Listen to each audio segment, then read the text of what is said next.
Hello, hello, good evening and welcome. And I have sound. Yeah, booyah. We're not going to screw up tonight, not once. Ish. I hope you're all well. I hope you've been coping with whatever amount of time you're having to stay home. And I hope, most of all, that you and your families are safe. So, let's have a look. I had the window up here just a moment ago. Who have we got here? Right. Loads already. Brilliant stuff. Can't help noticing Mr. C, colon, in there as ever. Thank you, colon. Good evening and welcome to you. Right, let's go back to the top. Roy C, Iris Juice, Stephen Cook. Hello to you guys. Alan Rogers. Having a last cigarette. I was getting a cup of tea, mate. Nice cup of tea. Keep me going, this will, for 2 hours. Globa Mommy. When did you change your name? I noticed it had changed. When did you change it and why? What was wrong with Globa Mom? I don't know. Martin H. Cy Allen, good evening to you. Conon's got 5G. That probably explains a lot. I hope you're okay, mate. Patricia Desangelis, good evening to you. Tusk. What do you mean, typewriter? You suddenly burst in and say typewriter? Or if I come in mid-conversation? I'm not sure. Steve Green is waiting impatiently. Well, you can relax your impatience. We're good to go. And I better scroll down just to make sure. Yeah, no one's saying no sound, can't hear you, which is good. Nasty Buzzard. Greetings from North Georgia, USA. Greetings to North Georgia from the United Kingdom. Hello to you. And Thud, hello. Demon Orb. Anonymous is fetching some wine. Always a wise thing to do. Brixie, Flat Earthers are wine experts. Brixie, I did see you jump into the live waiting area or the arena. You're welcome to come back in. I didn't have a chance really to say hello, I'm afraid. And who has Flying Arc? Steve Green. Ivan James Hunt, good evening to you too. And Tiffany. Tiff. Arnold was here until about 10 minutes ago, and then he had enough. He is at the start of the video tomorrow, so you will get to see him then. And I took some excellent footage of him lollygagging, I love that word, lollygagging around on the path yesterday, which I'm going to get into a video somewhere soon, I'm sure. Mr. Victory, hello to you, and hello, if she's there, to little Miss V. You be good, take care, stay safe. And Crafty Keeler. I dipped into your channel a little earlier on, and I saw your little intro vid you've added after the 2 animal ones. I am really, really looking forward to what you do. Matt Churchyard, hello. And I think I'm just about up to date. So I hope you've all been well. I spent a wonderful nearly 2 hours going to Tesco this morning, 30 minutes to queue to get in, but they had pretty much everything. They had stacks and stacks of toilet roll. They had toilet roll, the likes of which even God hasn't seen. If anyone can tell me where that quote was ripped from, you win a pat on the back. Okay. I was going to actually say something else and it would have given it away, but you've got something, the likes of which even God hasn't seen. Yeah, so look out, see if anyone gets that. Crafty Keelan nearly finished a new video. Brilliant stuff. Hello, Heat Shield. How are you doing, pal? I've not seen you around so much. You were there right at the beginning, when all the magic started. Cheshire Cat, hello. So, it's all happening in the YouTube world. Well, apart from my notifications. I saw a news story that YouTube is now going to delete channels giving misinformation. Oh, sorry, not channels, beg your pardon. Delete videos giving misinformation about Corona. Delete videos linking 5G to Corona, etc. And if people keep, what's the word? If they get videos taken down and they keep putting them back up or replace them with other similar things, they will lose their channels. And quite right too. I've got a video out tomorrow that was pointed to me by Was it Mr. Bozo Head? Sorry, I can't remember off the top of my head. I do say in the video. I believe it's Mr. Bozo Head. And I also notice on my debunk suggestions that a guy called Clapperboard and Clapperjack. So if you're out there, Clapperjack, good man. Clapperjack recommended or pointed out the same channel, but I only noticed that after I'd uploaded the video, so sorry about that. You're right, Mr. V, they certainly should delete videos like that, because it's going to kill people. It really is. What's this? Cheshire Cat has to tell my son because he forgot to read my super chat. Now go whoop him good for me. Cheshire, I hate to say it must run in the family, because last week someone gave a super chat. I saw it come up and I forgot to read it out until the guy said, hey, what about my super chat? The weird thing was it had appeared in chat, but it did not appear on the list of chats. And actually looking at it now, it never did.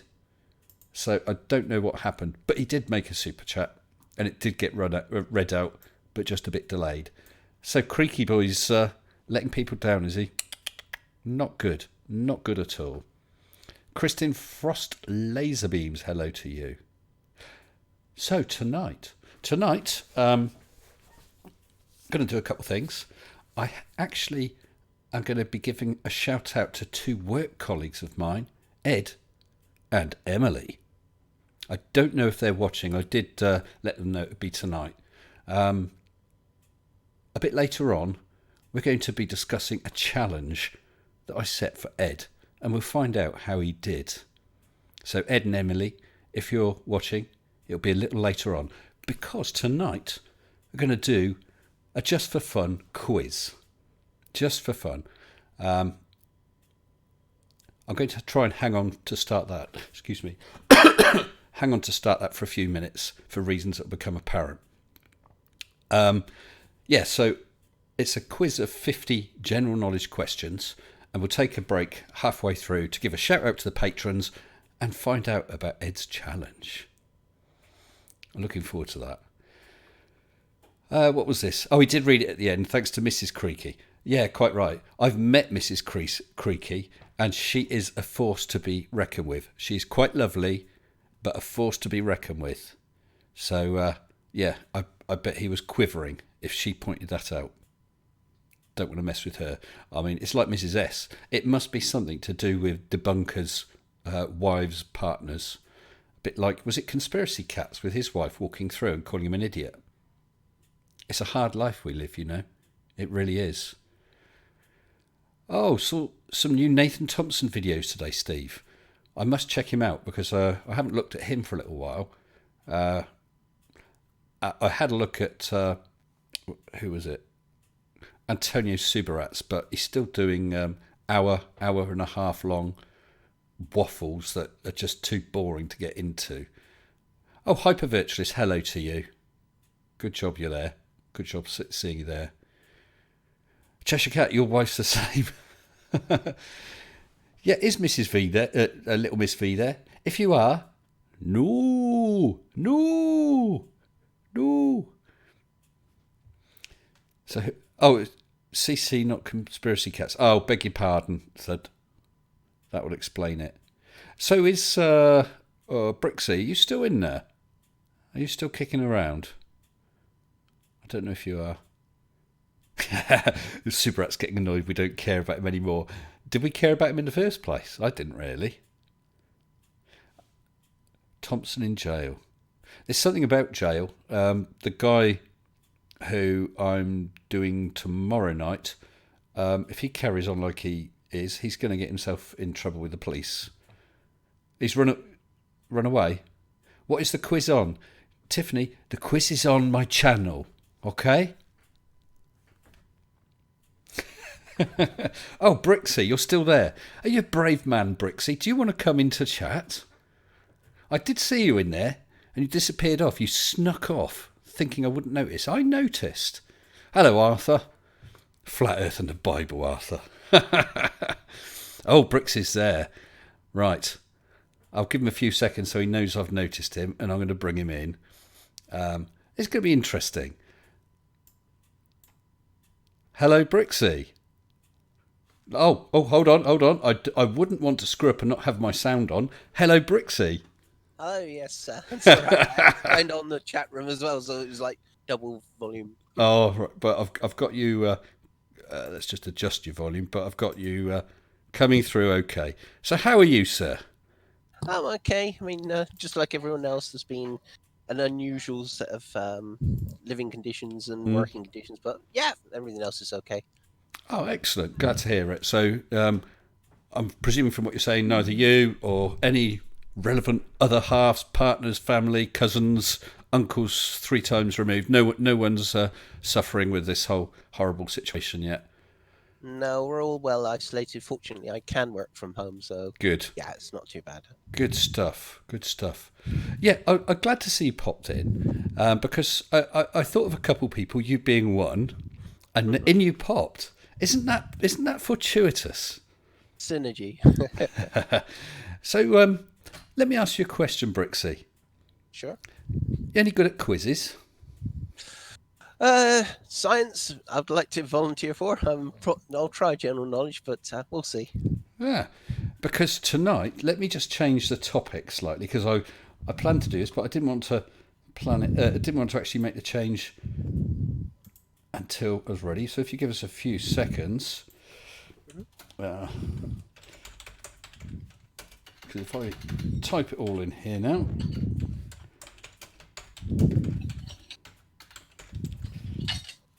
And I'll just make sure it will show up all right. Right, I'll just have to adjust it a bit. Oh, I'll try again. Right. Okay. Are you ready for this? You watch your okay. watch your screen. Right, now there might be a small lag on the There will be a screen. lag, Yeah. yes, and I appreciate that. Hello, Timo. Mr. Bozo head and humping her leg. What sort of conversations are we missing in the chat? Well, I'm still waiting for this to come through on mine. Oh, hello, Corpus Defectus. You're right. You're right. Bit of a long time no see. It's still that's a long lag on the stream for me. Has anything come up on above my head yet for you? I've got internet versus Brixie. Yes. Well, my lag is longer than your lag. So tonight, it's the internet versus Brixie. So I'm going to grab myself a sheet of paper. There's 50 questions, Brixie. Okay. Okay. And we're just going to... This is all for fun. And we're going to see if you can beat the internet. Give it a go. It's all for fun. And it is general knowledge, okay? So everyone else, if you want to grab yourself a sheet of paper or something, this does require some honesty. And see how you score. So you give yourself a tick for every question answered correctly or any bonus questions answered correctly. And then we'll see how you scored against Brixie at the end. Wow, this is your chance to shine, Brixie. Are you all right to do this? You up for this? I'm okay for this. I'm just hoping there's not too many memory-based ones. I've always considered memory my weakness, but we'll see. Well, I mean, you mentioned science. I mean, I know with playing Trivial Pursuit, I always like is it the green ones, the science and nature ones? I absolutely loathe the sports one. I'm no good for that. So everyone out there, give us a thumbs up if you're going to take part, and you've got a piece of paper. Just keep track of your own score. But people can chuck answers into the side chat again, just for fun, and we'll see how we do. So we'll go for about 25 questions, and then we'll have a look at the challenge for Ed. What? I just read Kristin Frost Laserbeams has got no pants on. Okay. Yeah, okay. Was that the first question? No, it wasn't the first question. I'm just going to try reloading my view of the stream, see if I can get it a bit more up to date, because my lag is so bad. Oh, quite a few thumbs up. Good stuff.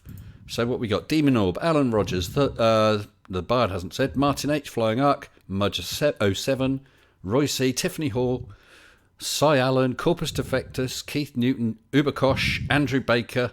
You've got a bunch of people against you, Brixie. Matt Churchyard as well has joined in. Excellent stuff. All right. Well, let's give it a go, shall we? So what I'll do is some of these questions, there's some words either I can't pronounce or just to help people out anyway, I'm going to put the word up on the screen just to help.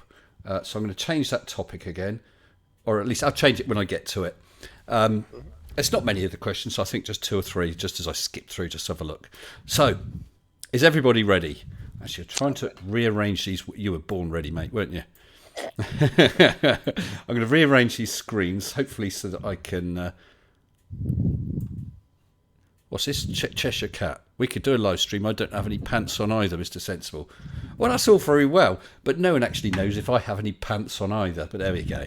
Okay, let's get on with this. So, what? Just out of interest, Brixie, because these questions are already preset. What is your favourite subject? What's your worst subject? Well, I would put science as the favourite types of questions. Worst would probably be.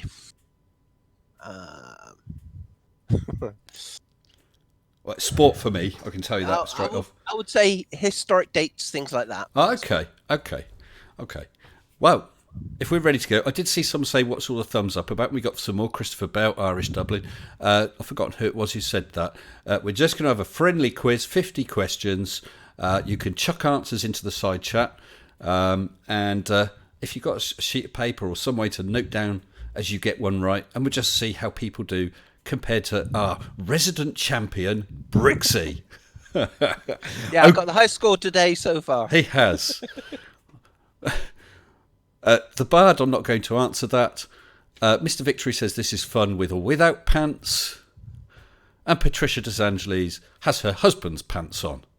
What is this with pants tonight? Look, let's get on with this. Okay, if everybody's ready. No strict time limit, but there will be a countdown at the end of each section. So, are you ready, Brixie? I'm ready. Okay. First question. Actually, I hope these are... Yes, they are numbered, otherwise I could easily lose track. It's a sciencey one, okay? So you're off to a good start. Yeah. How many Earths could fit inside the sun? About 1 million. Oh, you'll go straight off. He's gone with an answer. There are actually 3 suggested answers. I didn't even get to read it. All right, I'll find out what the suggested answers are first. Okay. How many Earths could fit inside the sun? A, 3, B, 1,300, or C, 1.3 million? And Brixie, you might want to hold on to your answer until we're ready to time out. I hope I haven't given anyone any clues on that one. Well, we've already getting some answers in the chat, but perhaps they missed out. So it's A, 3, B, 1,300, or C, 1.3 million.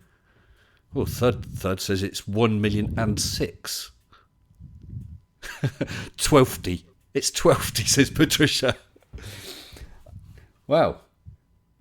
We got 1 or 3 billion. Mr. Victory, that's quite a range. That's okay. I think we're running out of time here.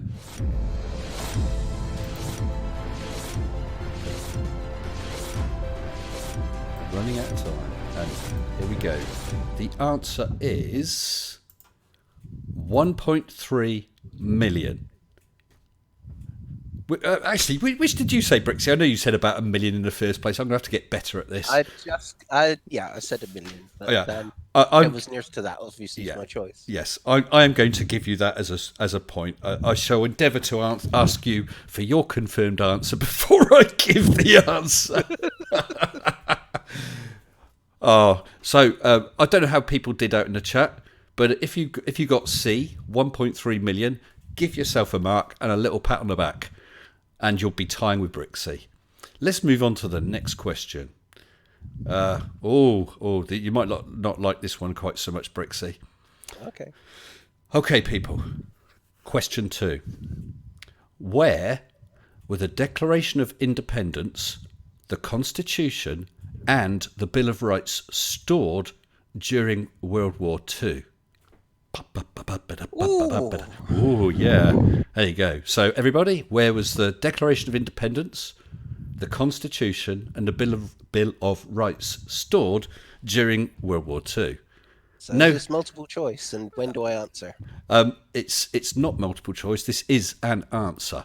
I will ask you when our time runs out. I will ask you, Brixie, for your answer. Okay. Well, Christine Demon Orb says Asda. That would be Walmart then. Oh, we get in the US. Nice thud. Mount Rushmore. Oh, we got a lot of people saying Fort Knox. Under the Yeah, Fridge. that would be my choice. Oh, I shouldn't really say, but sorry. Well, we got lots of that. But remember, this is an honesty thing, so you're going to have to mark yourselves. Okay, I think we're going to have to time out this. You've got 10 seconds left, people. 10 seconds.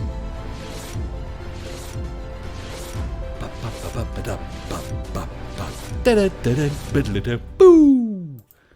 Okay, Brixie, your answer, please. Your final answer. The one that came to my mind was Fort Knox. It's probably a little too obvious, though, but that's the one I would choose. That's the one you're going to stick with, is it? Yeah. You don't want to ask a friend? The answer, people, is off my screen right now. Fort Knox. Well done. Well done, all you people out there as well. I saw loads of Fort Knoxes. And well done, Brixie. You just got yourself another mark, mate. 2 out of 50. Good start. Good start. Good start. I was half expecting that to be a trick question, to be honest. I'm not like that. I wouldn't trick you. Oh, what about arts then? And do you know anything about arts? That will be a tough one for me. I'm not musical or anything like that, but we'll see. Well, this next one, Hopefully it'll be okay. this next one will be a multiple choice. Okay, so Brixie, keep your answer to yourself for now. So everybody, multiple choice, three-way multiple choice. How many of the speeches in Shakespeare's plays are recited by women? Is it A, 33%, B, 17%, or C, 52%? So A is 33%, B 17%, and C 52%. Wow. Without revealing your answer, is this one you feel confident of, Brixie? I would use logic only on this one. I have got an answer. Okay, But it's a biased answer based on assumption, nothing more. Okay. Oh, well, what have we got in here? Hello, Steaming Cup of Reason. Good to see you. Kristen says all, because no female actors. Oh, right. We got B's, 52% C's, a few more B's, C's. Well, people going for B's and C's rather than A's. I think, just at a guess, it looks as though it's roughly split between the oh no, we've got more 33s now, which is A's. I think we're going to have to go with A's, B's or C's from now on. It makes it easier because I don't know, I can't keep track of which one. Irish double, is there a D? Yeah, the D is the dunce cap, and you wear it sat in the corner. All flat earthers choose D. Yeah, flat earthers is D. Okay, all right, so I'm going to give you the last few seconds, and we're going to count down. Okay? If everyone's got their answers in, here we go then. Well, I must admit, this is not one I would have been able to answer myself. So we had Brixie. There's the time's up. The three possibles were A, 33%, B, 17%, or C, 52%. And just to remind you, this is how many speeches in Shakespeare's plays are recited by women. A, 33, B, 17, or C, 52. Okay, Brixie, go. Okay, well, I'm going purely on the assumption of the era it was done in. I would go with B because that was the lower of the three figures. B, B, yeah, B 17%? I would, purely on the grounds that there was a lot of male domination in a lot of things back in that era. So I'm expecting the men had the bigger say. It's Okay. sexist, but that was the era. And that's your final answer. That's my best guess. That's really just a guess, though. And Brixie, you are correct. It is B, 17%. 3 for 3, pal. Well done. Yeah. I'm impressed. I really am. When you said I'm going to use logic, I thought you were going to say because it's roughly 50-50 population. You know, I thought that's what you're going to do. It's the sexism of the era I was going on. Well, you were right. Okay. Here's, I don't know what topic you'd put this under. It's not quite geographic, but which country, this is question 4, everybody. Which country consumes the most chocolate per capita? Which country consumes the most chocolate per capita? Are you a chocolate man, Brixie? Oh, I like chocolate. Yeah, no problem. Milk or dark? Evening pie parrot. No, it's dark chocolate for me. I can't stand it. Spoils it. I love the smell of dark chocolate, but it's just too bitter for me. As soon as I taste it, it makes me feel sick. Oh, Patricia's scored 0 out of 3 so far. Well done, you. The good thing is about a 0 is it's nice and round, isn't it? It's not flat. USA. Oh, I see. That's an answer. Sorry. Yeah. USA, Belgium, Swansea, Americans, Germany. Quite a few USs. UK, Netherlands, Switzerland, Italy. Narnia. Narnia. Well, it looks like no one has any bloody idea, so they're guessing all over the shop. Belgium, Switzerland, Holland, Mars. I see what you did there, Mr. V. Real chocolate. 4 that was in my mind, but I'm surprised the 4th one's not come up. Sorry, what's that? Said they've mentioned 3 of the ones I was thinking, but not 4th. Okay. Well, people are chucking countries in all over the place. Steve, you're not allowed to use Google. That's cheating. I said we need honesty in this thing. So let's count down. 10 seconds. I can't believe that. Can you? You're not using the internet to cheat, are you, Brixie? Didn't think you would. And the answer is Switzerland. You didn't ask me. Don't worry. Go on, I got that wrong because although I would have had to pick, I didn't know if it's going to be multi-choice or whatever. Yeah. The 4th one that was probably the least of the 4 was the UK itself. I mean, we've got strong links with chocolate, so why not be the high consumers? America, no, I did wonder because of that, but it's per capita. It is per capita, yes. Switzerland and Belgium were the favourites, but mainly because they're countries of production. Yeah, I would have probably gone for Belgium. But then production and consumption, does it have to be the same? No. Don't think so. Where is he? Steve F. You might have been honest by saying you're using Google, but using Google is not honest. No more cheating. It's very naughty. It's very naughty, isn't it, Brixie? Yeah, well, you see, although Switzerland and Belgium were in my top 4, I wouldn't have picked them. Okay, well, that's very honest of you, and I shall endeavour to actually ask you what your answer is. Oh, man. Right, let's get on with question 5 before this whole thing falls to bits. In which country was the largest known Tyrannosaurus Rex skeleton found? That would be... don't say... It's difficult, isn't it? You want to give out the answer, and I don't want to ask you. Well, I may be wrong, but okay. I might be wrong, and I've got the answers in front of me. In which country was the largest known T-Rex skeleton found? Well, TGK2K says USA. Most donuts. Did Tyrannosaurus Rex live on donuts? I don't know. I never studied the field of donut consumption. US chocolate tastes cheesy. Don't know. Oh, talking about cheating, I always remember when I was at school, they have one of those sort of days at the end of term when you can bring games in and so on. And we're playing cards, and I was losing time after time after time. I only found out that every other kid, there was about 5 of us playing, every other one of them was cheating. They had cards up their sleeves, and I was too bloody honest. So, yeah, we're still waiting for answers. We got Africa, Canada, Mongolia, USA in Montana from Mr. V. China from Pie Parrot, Argentina, Chris Wells, the Shire from Tusk. I don't think he gets this, does he? But Tusk, it's reality we're looking at here. You're not on a Flurf channel now, mate. Yeah, it's all over again.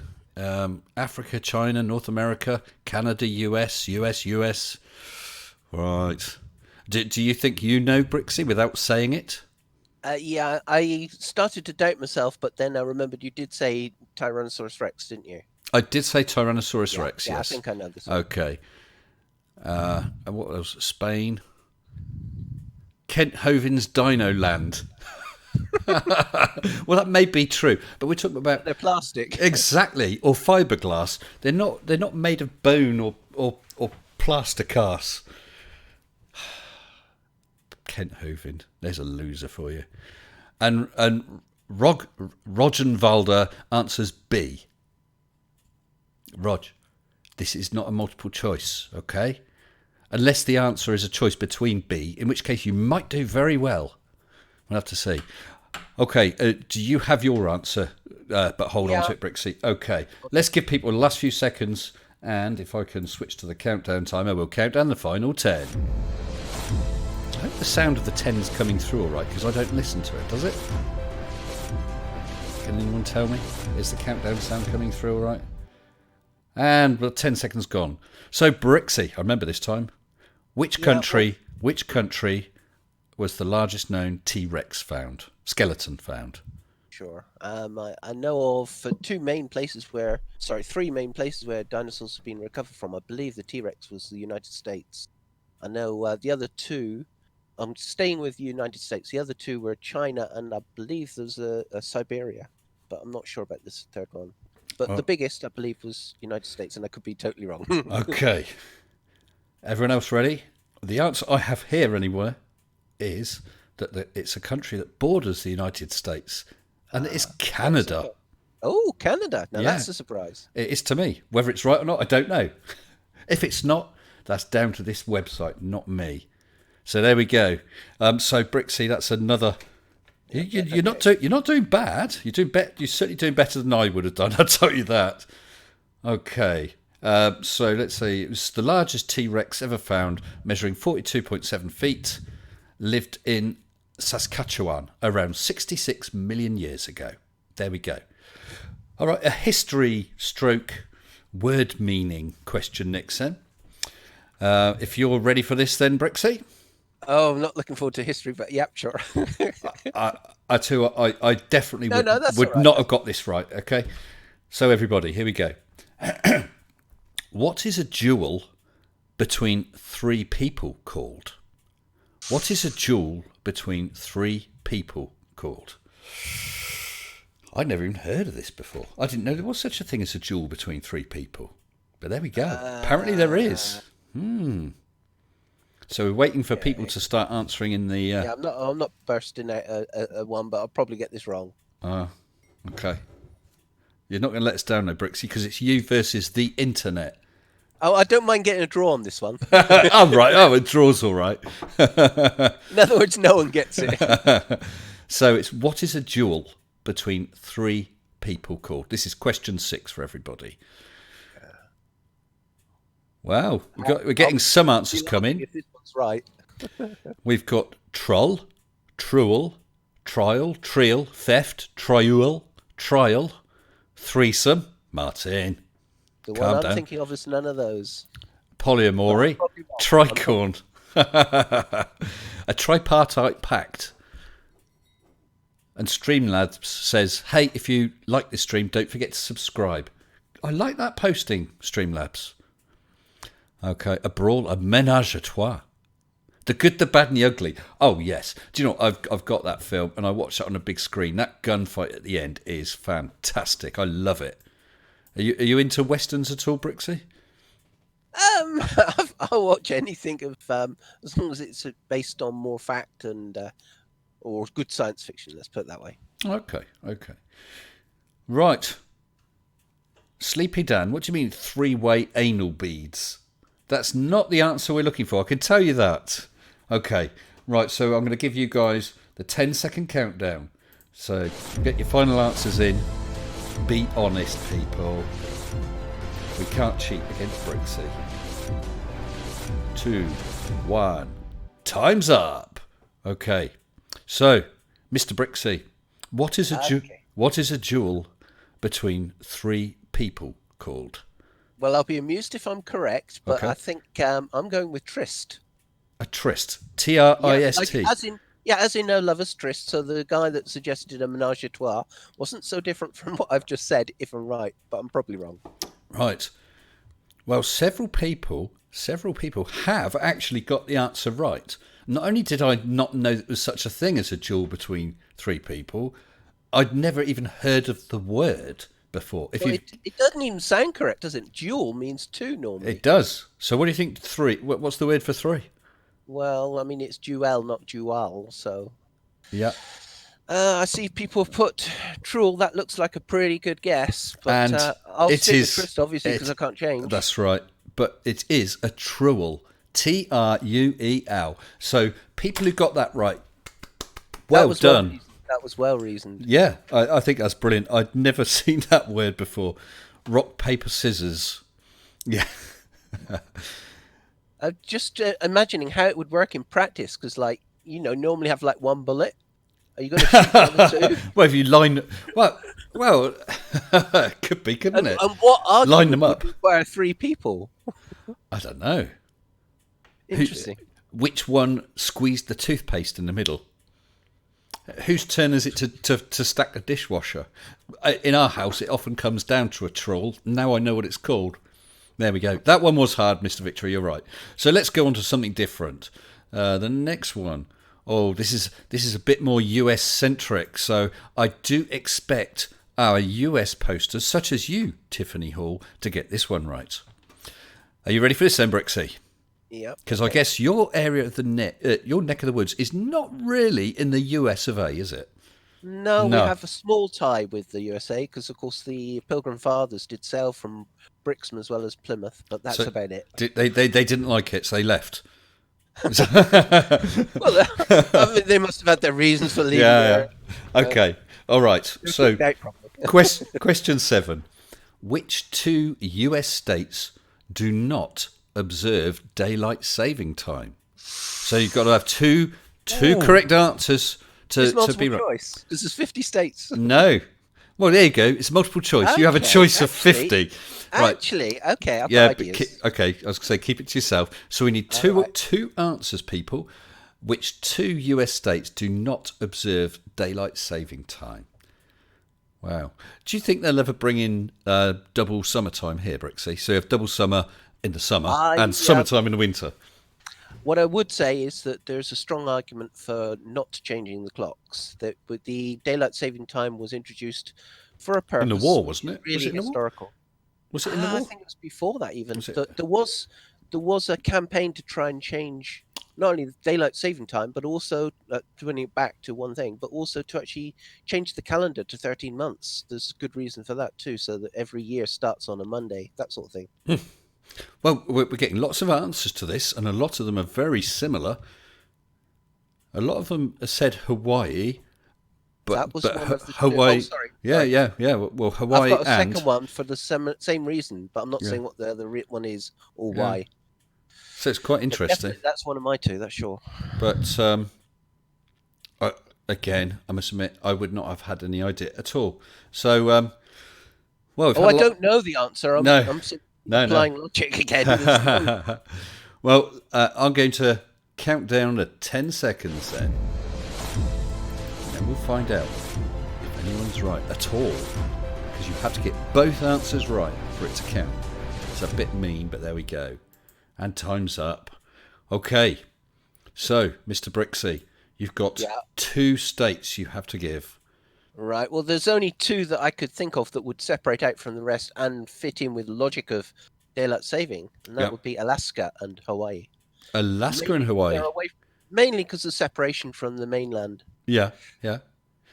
You could say Alaska's connected, but it's very separate, and it has good reason to be outside of daylight saving. And Hawaii because of the physical separation. So, is that your answer? Alaska and Those Hawaii. ones. Okay, It's remember. the best I can come up with. Okay. Remember, you've got to get both parts right, people, for it to count. And unfortunately, Brixie, you didn't get both right. Did I get one right? You did get one right. Which one would you Oh, go that's for not then? bad. Which one would you have gone as the correct one? What you said, Alaska. Of those two, Yep. Alaska would appear to be the more sensible, but maybe there's one state that is still not in the mainland that I hadn't thought of. So yeah, but you said Alaska and Hawaii. So I'm saying Yeah. one of those is correct. Which one? This is not for a point. This is Okay. just for honour. That is really Really tough to choose between those two. Okay, I'll go for Hawaii. Okay, you are right with Hawaii, so well done. So the two states are, and a lot of people got this right, Hawaii and Arizona. Arizona, yeah. Wow. But for a bonus point, there's a part of Arizona does observe daylight saving. Can anyone give me that? And they'll get a bonus slap on the back, and they can give themselves a bonus point no matter what they answered overall. Which aspect of Arizona does observe daylight saving? Any ideas, Brixie?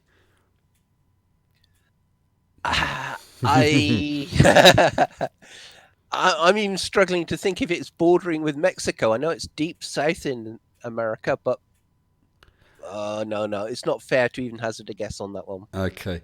Does anyone out there know a part? I'm being a bit. It's difficult to actually explain this. Oh, someone said Grand Canyon, Four Corners. Had says Indian Reservation, Bullhead City, Yuma, Phoenix, Tucson. I've been to Phoenix, been to Tucson, been to the Grand Canyon. Tiffany Hall got it in there first. The Navajo Nation. Well done, Tiffany. Yeah. Because apparently the Navajo Nation do observe daylight saving time. And there we go. Well done. Tiffany. It is odd that, Tiffany, you get a bonus point for that. Separate, isn't it? It is. It must be difficult if you live near the border. Yeah. Well, Tiffany's got herself a bonus point, so well done you. Let's move on then. Right. Question 8. Brixie, what was the first toy to be advertised on television? What was the first toy to be advertised on television? Wow. All right. That's quite wide. Quite a what? I hope Mr. Bozohead said Tiffany Googled it. I certainly hope not.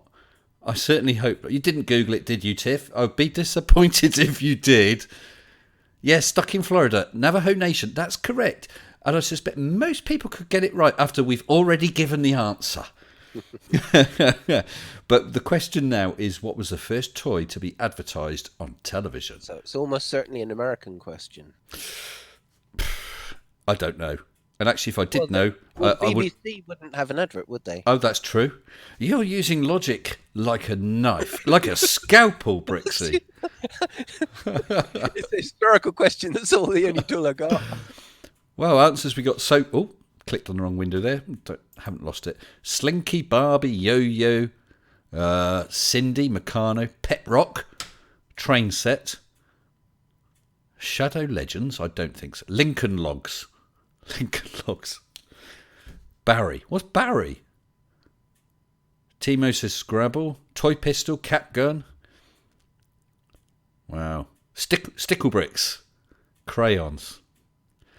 Well, Hugh, you said TV in which country? It actually doesn't say. It is worldwide, which is the first toy to be advertised on television. Oh, they're still throwing out in Monopoly. Crafty Keeler says nope. We've got another Train Set. B3B says America, so probably a gun. Using logic as well. Okay, lead paint. Yeah. Right, I'm going to give you your 10-second countdown, people. Here we go. Wow. I must admit, I'd have done absolutely crap at this. I really would. Good job I'm the quizmaster tonight. And time's up. Okay, Brixie. Okay, well, the one that I was thinking of seemed to be coming up there as well. So I think this is almost 50-50. If it's right, it's Cindy. I think Cindy preceded Barbie. I'm not even sure of the nationalities, whether they're American, but definitely would be, in my opinion, an American advert. So I would go with Cindy because apart from anything else, I've probably got the biggest chance with that, being that the girls were mostly advertised dolls. Okay. The boys, Action Man and all sorts of things. And I think Action Man was later on anyway. Okay, so you're going Cindy. Yeah. That is your final answer. That is. Okay. Unfortunately, it's wrong. Oh. Yeah. How wrong, though? Quite wrong. One person gave the correct answer, and it was not Mr. Steve F. with anal beads. Yeah, that's odd, isn't it? The correct. Just imagine how they'd advertise that. I don't know. Well, I saw one person. Others may have put it in, but I saw one person get the correct answer. Others may have the answer. Don't cheat if you didn't. The correct answer was was known. I'm sure it wasn't a guess. Was known by Mr. Hugh Jarse. Mr. Potato Head was the first toy advertised on TV. Well done, Hugh. Oh. Wow. Yeah. Mickey Mouse, butt plug. What sort of people do we have watching this channel? This is supposed to be a nice channel. We got butt plugs and anal beads. Oh dear. Okay, we'll go on to question 9. Right, this is more sort of geography, Brixie, okay? As you see, there's questions all over the place with this one. Sure. Well, they would be for geography. Haha, I see what you did there. Okay, right, Mr. Wise Guy, let's see how you do for this one then. After Antarctica, what is the most sparsely populated continent? After Antarctica, what is the most sparsely populated continent? Yeah. Well, there's not going to be too many. But although I don't know how many continents there are in Flatadia. Really, I should be sending you these as PMs, then you'd have the answer ready to release, but it's okay. Yeah, never mind. But players in the house, yeah. I feel confident with this one anyway. Oh, Piparrot said we mods are letting them get through. Listen, someone putting anal beads or butt plugs, that's not a problem. Don't worry. Oh, dear. Functional devices. Yes. If anyone wants any advice about anything like that, they should speak to Mr. Nathan Oakley, who has a wealth of experience and knowledge about purple toys, as evidenced on one of his videos. I can't believe... Did you ever see that, Brixie? No. I think I would have remembered that. No, it's true, and I've seen it. He's got a video. It's not on his main channel. I think it's on his alternate channel. It starts off for some reason panning around his bedroom, and then the doorbell goes. He goes to the door, and it's his missus, lets her in, and then he goes and shows everyone his sound system or something. But starting off in the bedroom, panning around, there's a purple dildo on the bedside cabinet. There's I think there's a pair of handcuffs on the side. This is really not stuff you should put... I mean, if he wants to use that stuff, or Mrs. Nathan Oakley wants to use that stuff, that's fine. That's their business. But I really don't think it's a good idea to put it up on YouTube. There we go. And he knows it, because enough people have mentioned it. So, the question, just a quick reminder to everyone. After Antarctica, what is the most sparsely populated continent? We'll give him a few more seconds. And Corpus says, oh, hell yes, I did see that. It's very old. You're right. Mr. Bozerhead says, does anyone want a link? Mr. Bozerhead, save it till a bit later. And yeah, put a link into that. Because on the video, it's in, I think, about the first 5 to 10 seconds or even less. Okay. Right. I think we'll count people out. Let me just go back to my thing. We'll give them the 10-second countdown. Go! Wow. Yeah, I don't think this question's as difficult as some of the others. Do you, Brixie? you're gonna hold on that for a second. Yeah. Okay. Right, Brixie. What's your answer? Which continent after Antarctica is the most sparsely populated? Yeah, there should only be Australia. I mean, it's a Australia is an island, yes, but it's also a continent. It is very much empty with regards to population. So I should think they've all fallen off. Yeah, well, they're also so close to the edge; they might get frozen by the ice wall. I suppose. You know, I mean, it's meant to be really cold in the southern hemisphere. Yeah. 3 times the landmass and. You know, I mean, the sun spread out to 1/3, and their days being a maximum of 8 hours, according to the Flat Earth map.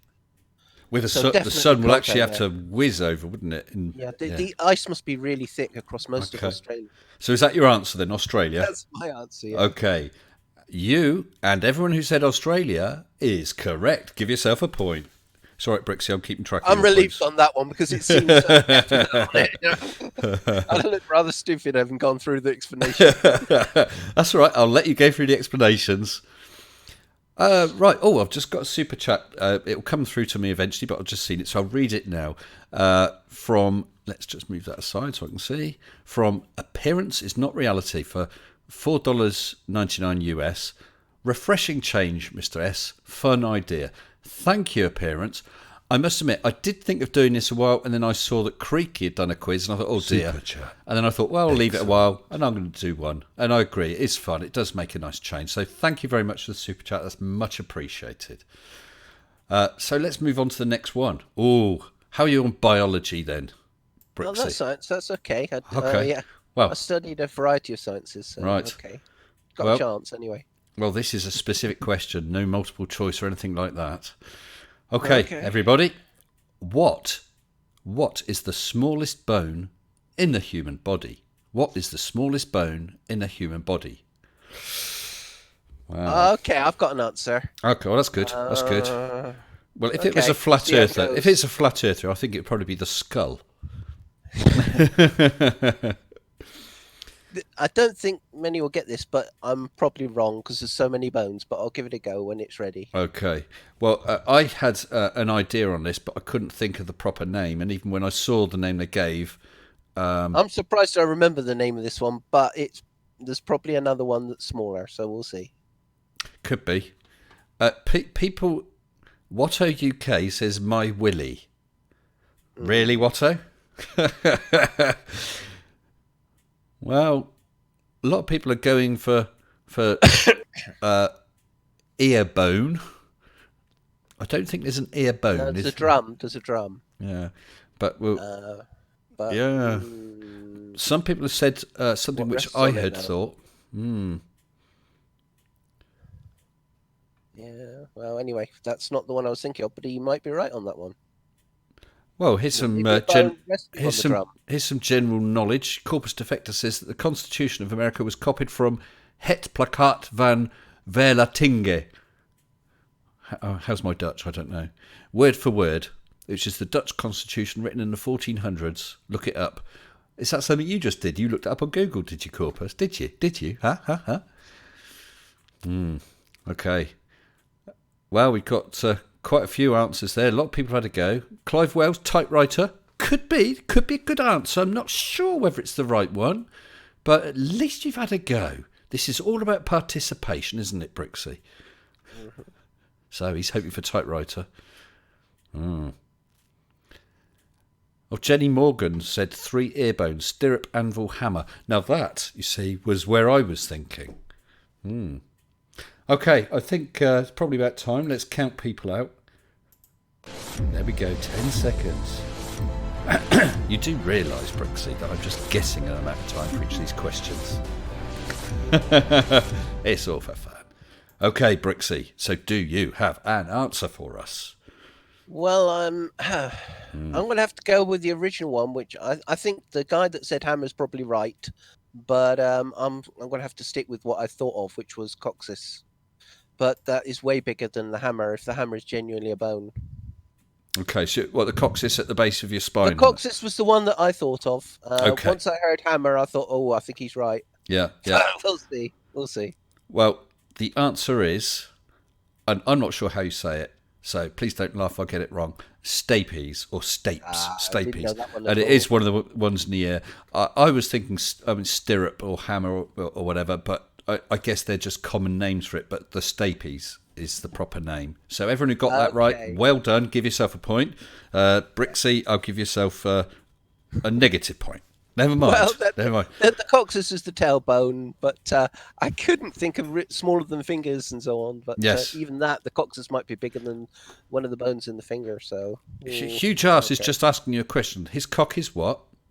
coccyx. Coccyx. Hugh, It's you need a tailbone. Yes, you need to listen up. And I'll tell you what, if you fall and land on your coccyx, boy, does that hurt. That really does.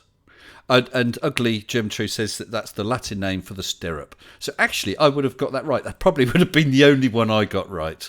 Thank you, Colon, confirming that as well. So, yeah, if anyone has said stirrup or stapes, then give yourself a Whoever mark. got it right, actually, that is a good one to get because the human body has a lot of bones. It does. Cool to But think I of. always remember that one right from my middle school, and it came up in one of the science lessons as the smallest bones. So let's move on. Tusk asks, here's a question for you, Brixie. Who the blinking flip is this Brixie character? Tusk is asking for £2. Thanks, Tusk. So, who the flipping heck are you, Brixie? I'm the bloke from Brixham. He's the bloke from Brixham. Brixie has been on a couple of live streams, and I thought tonight when I decided to do this, there was a couple of people who I thought are regulars who do pop up. The first one that pops up, I'm going to grab and pull them into this for a quiz. The internet versus that person. And Brixie lost. He was there, so he's in. And I'm having great fun. I hope you're enjoying it too, Brixie. And you seem to be taking it all in good spirit. That's good. Good. Right, so that was our question 10. Question 11. Which country has the oldest continuously used national flag? Which country has the oldest continuously used national flag? Oh, there's a lot of countries. 2 countries out there, yeah. That's the first thought that came to my mind. Having said that, okay. How to narrow it down? Yeah, I'm not sure. I can think of a few countries that have changed their flags, but then I suppose it could be that a country has not changed its flag, but just not had a flag that long. So there we go. Yeah, but this is the oldest flag. Well, it said. Let me just reread that question. The oldest continuously used national flag. It's an interesting second part to that, continuously used. Yeah. So there's a suggestion that it did change the flag at one time. Well, this one is continuously used. Well, we got a few answers in here. Japan, Spain, Denmark, Mordor. Japan, GB, Wales. Oh, quick. Has someone been on Creaky's channel and asked him? Poland. A couple more Japans. Another Denmark. Oh, there we go. Somerset. Somerset. With a Zyder. Switzerland. Okay, right. Oh, Tiffany Hall says Russia. Now, perhaps people should listen to Tiffany. She was good on the Navajo Nation. How are you on national flags, Tiffany? We're going to find out soon. Right. I think we're going to time people out. So you got your last 10 seconds, people. There we go. I'm no surrender flag, says Jenny. But is that continuously used? Time's gone. Okay, Brixie, what is your answer, sir? Tough one. I know it's a tough one. I'm going to go. I've got so little chance on this one. I'm going to try China. China, because it's one that came to mind. Yeah. I thought of it at first. Then I thought, oh, wait a minute, though. There were lots of different regions in China. There were Did indeed. they really have a national flag that long ago? But they're an ancient society. But whatever. I'm going to keep with it. I'll keep with China. I think my chances are pretty low, though. Okay. The answer is, people, Denmark. Now, that really surprised me. Denmark. Yeah. Did anyone get that one? There were some Denmarks in now, just scrolling back. Let's see. I'm sure I saw some Denmarks. I think if anyone got that, they genuinely knew it. You can't guess that. Yeah. Parrot got it. Tusk got it. Colon. I'm sure that Stephen what's name did, because he'd have checked on Google. Bo Nielsen got it. Hads got it. Timo got it. Yeah, so quite a few people got it. And Ugly German Truce, I think, was the first to get it. But anyone who got Denmark, whether they put it in the chat or not, give yourself a mark. Well done. Right, let's move on to the next one then. Right. Another one that's more US-based, but it's not anything geographical, political. Right. Which state produces nearly half of America's rice? Which state produces nearly half of America's rice? Do you know what? I was hoping you were about to say oil. That would have been so much better. But do you know what? I had no idea, not the faintest idea, they even grew rice at all in the US. No idea at all. That's total news to me. Did you know that? Well, if you say no, then your answer is going to be shown up as a guess, isn't it? There's a hell of a lot of food produced in the States. If you said sugar, for example, I'd have been thinking of for the different purposes that sugar's produced, of course. And I know they make fuel from sugar in all sorts in different countries. Yeah, But it's rice in ethanol. America isn't the first place you think of. No. Ethanol for and alcohol. What do they? No, there was another brand name in in Brazil, I think. For what? Grow a lot of sugar for fuel as well. Well, I know they make ethanol. Oh, I see. Another name for ethanol type thing. Yeah, there's a brand name for the sugar produced fuel, but still. Don't know. Right, we're getting some answers in. Alabama, Arkansas, California, Louisiana, Mississippi, Alabama, Louisiana, Alabama, Georgia, Wisconsin. No, Nebraska.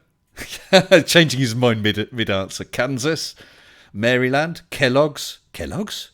The state of Kellogg's. You ever been there? I've never been to Kellogg's. Never heard of that. Hawaii is a good guess, apparently.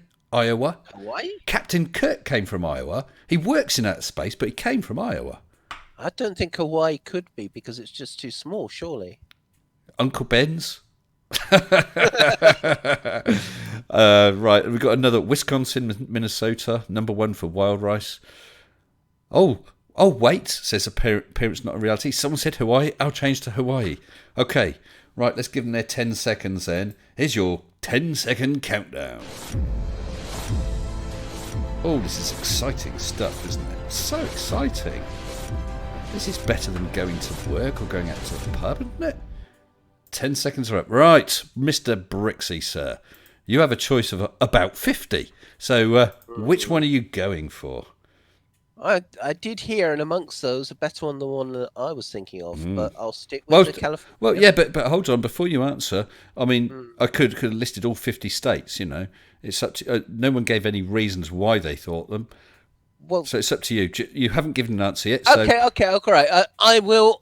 I can't remember, but when there was one state which was mentioned there, which I knew was heavy into food production, but I know California's famous for its fruit production, and there's more of a hot climate. But I don't think California would be quite as good. But I can't remember. I know there was this.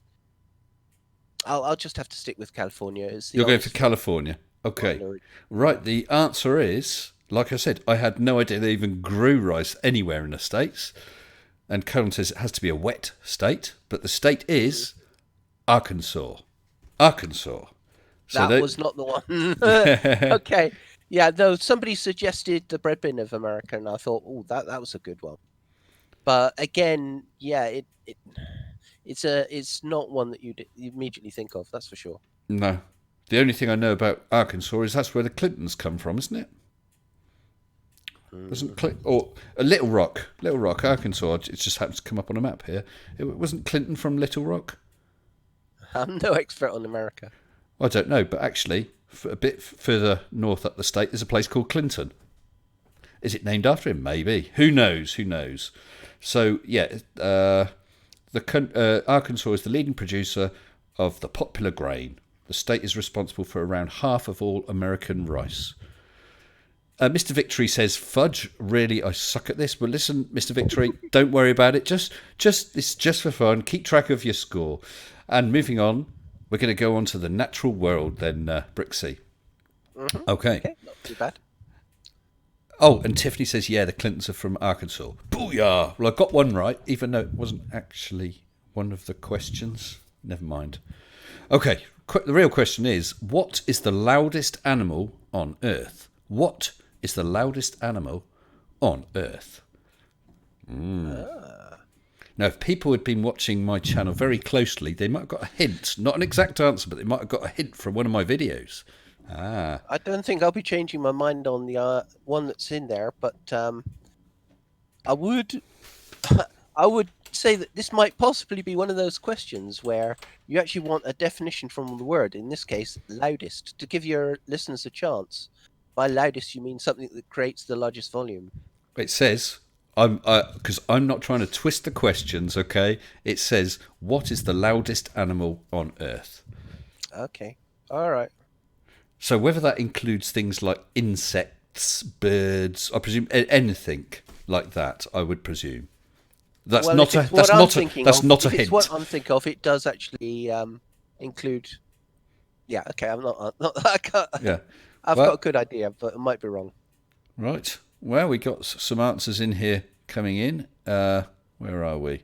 Nathan Oakley, humpback whale, blue whale, howler monkey, yeah, some bird, lol, or frog. Nathan Oakley again. Where are we? Hawaiian He has a natural howley. echo chamber, doesn't he? Between the ears. Nathan Oakley again. A shrimp. A shrimp? Really? A shrimp? Elephant, Pokemon. I think some people aren't taking this that seriously, you know. Hello, From Brixie. on the shirt. Sorry, Yeah. I think you dropped out a second then. I hope not. You're back again. Oh, can you still? I can hear you. Don't want to lose you. That would be disaster. That's all right. It was fading in a little bit, but hopefully Okay. you hear me okay. I can now. Yeah, I think I know where the guy said shrimp, where he's coming from, but it's not. No, that's why I said that. Are you thinking need to be pistol careful. shrimp? I'm thinking of the fact that the fastest moving creature in the sea, I think, might well be one of the. Pistol shrimps? Yeah, There's a the shrimp way they there. attack at speed, they can break the sound barrier. That's but right. And in fact, I think that I've seen film of it's called. I'm sure it's called a pistol shrimp because I'm into marine aquariums. But this is partly- well, their claw closes so quick it actually makes Breaks the speed of sound. yeah, it actually makes that bioluminescence or whatever it is. You know the in water with sound. So- what do they call sonoluminescence? That's the word. Yeah. Yeah, But the thing mantis is, shrimp. Yeah. The question didn't ask per volume or anything like that. No. It So- just said, what is the loudest animal? And 274727 is a wise person. He says the right answer is always 42. Well, bearing that in mind, I shall give people their 10-second countdown, and then we shall find out. We're on number 13. Might have to speed this up a little bit, but it's great fun. I'm enjoying this. And there's the time. Okay, Brixie, go ahead. Your answer. What Okay, is the well- loudest animal on Earth? For me, the most obvious answer would be probably the one people thinking of, the whale. But I would still argue the case for that shrimp. But that's only if you're talking about decibels or something like that. No, I'll stick with whale. Which sort of whale? I'm sorry, but we would need to be quite specific. That's Well, like the blue whale is the biggest whale, but okay, if it's a specific whale, it would be the blue whale. you're going for it's the blue whale. largest. Is that your last? Because of volume. Okay, that's your answer, yeah? Yeah. Okay. The answer is Paul Diver. It's not Vanessa Feltz. The correct answer is the sperm whale, not the blue whale. I'm afraid. Really? Yes, apparently the Why sperm would that whale. be? And TGK2K was saying that it's a pistol shrimp. It hits so hard it boils the water around where it hits. It's an incredible thing to see. If you've never seen it before, have a look at a slow-mo video of the shrimp on YouTube. Right, so that's a big fat no for you, I'm afraid, Brixie. No, never mind. Actually, am I losing track? No, I hope I'm not losing track. Right, okay. Right, let's go on to the next one. Someone's on a roll. Who's on a roll? Parrot's on a roll. Good stuff. Don't tell me how many you've got right now. Next question. Oh, spacey one. Spacey one. You're going to be okay. I'm happy with that. Right. You will have to name all of these, okay? Whether it's Okay. 1, 2, 3. Don't tell me every moon in our solar system. No. Which planets in our solar system do not have moons? So you should be happy with that one, Okay, Brixie. yeah, that's so okay. I want you to name all the planets in our solar system which do not have moons. You need the complete list to get the point. Right, okay. Okay. Yeah. Yeah, I'm comfortable with that. You're comfortable. Okay. I'd be more comfortable with that than with some of the other questions. Yay space, says Mr. V and April Van Ryn. Ugly says only Venus. So what a Mercury Venus, says Jeff P. Yeah, we've got a couple of those. Mercury Venus, Mercury Venus, Mercury Venus, Mercury Venus, Venus Mercury. Mercury, Venus. Space is fake, says no planets to have no moons. Interesting, Sif. I see what you did there. Flat Earth doesn't have a moon. Cinnamon Control says technically Pluto too, maybe. Pluto's a... all right, sorry. Yeah, I know. Is it a It's tempting. Pluto is a planet, but he's forgetting Charon anyway. Florida. Okay, right, so let's go on and give them the 10-second countdown. Yeah, I'm definitely more comfortable with this side of things. I hope this quiz is up to date and I'm not going to look like a numpty. Time's up! Okay, so, Brixie, I want you to list for me all the planets in the solar system which do not have moons. As far as I was aware, it's only the inner planets, which would be Mercury and Venus. The suggestion of Pluto is a dwarf planet. It does have officially a moon, although it's been argued that it's almost a double planet system. But it's not a planet, so just the two. So you're going for Mercury and Venus? Yeah. You are correct. And so is 95%, I think, of the people there, maybe more, Mercury and Venus. Well done. So you get a definite point there, Brixie. So let's move straight on to the next question. Ooh. How many languages are written from right to left? How many languages are written from right to left? Oh, it's a multiple choice. Sorry, people. Okay. Right, multiple choice. How many languages are written from right to left? A, 3, B, 12, or C, 37? A, 3, B, 12, or C, 37? Good job I actually saw the answers. That's a cruel question. That is a cruel question. Without answering anything, as I'm no expert on this, but it's a cruel question because it didn't state whether these are actually languages in use, did it? It doesn't. Although it does say are written. Although I suppose even a dead language, if you were writing in that dead language, it would be written in that direction, either left, right, up, down, or whatever. People are putting numbers and letters. Let's stick with one or the other. Let's stick with letters. Oh no, numbers. No, letters. I'll stick with whatever the hell you want. I don't care. Skyfly Bryce says I got it right.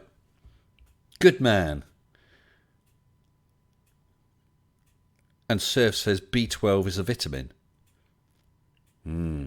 I saw someone said they got 4 right in a row. I think that was it you, Tusk? Well, if you do go for F, I don't think you're going to do too well on this question. What was the question, says Timo? Okay, quick recap. How many languages are written from the right to the left? A, 3, B, 12, or C, 37? It's an interesting question. Okay, I've decided on mine. But, okay, I'd never really thought about it. Well, we got answers all over the place. I mean, I can see 3 in a row saying A, B, and C. I think people might be guessing. I got a feeling people are guessing. So, let's give them the countdown. Your last 10 seconds. Wow. I think this one is definitely pretty much going to be down to luck. And Clive Wells, I do not think Yuri Gagarin is the answer. So, Brixie, is it A, 3, B, 12, or C, 37? Okay, the reasoning. I could probably only think of 3 in my mind, but I'm going with B because I just can't believe with so many languages out there that there would only be 3. So the larger number is probably the right one, but B. So which is the middle one. 12. Yeah, the middle of the 3. Okay. Yeah. You're correct. The answer is B, 12. So all those who got B, 12 languages written from right to left. So well done. And I saw a lot of those. I did see a lot of A's and C's, but then mine would have been a total guess. Well, we all sort of think of 3 of the classics, but yeah, there's so many languages. Apparently, Little Miss Victory said to tell me and the chat, no, and hi back, no. Let's have some quick news from everybody. Well, anyone at home who's just invented a language which writes from right to left means all 3 answers are wrong, doesn't they? The 12 languages written from right to left are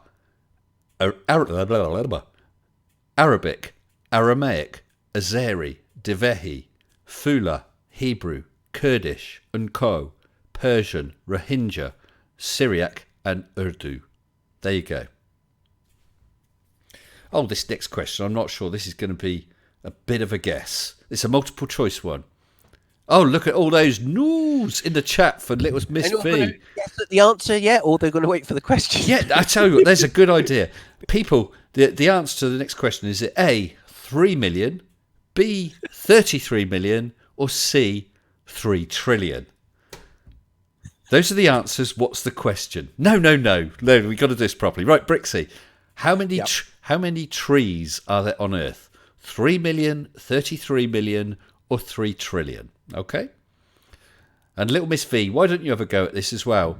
Is it 3 million, 33 million, or 3 trillion trees on Earth? All right, I'm comfortable with the answer. I'm really going to be embarrassed if I'm... Well, Patricia says 42. That's a good starting point, Patricia. You may need to up your answer a little, though. So, 666 million, says Mr. Bozo Head. Got a couple of 3 trillions.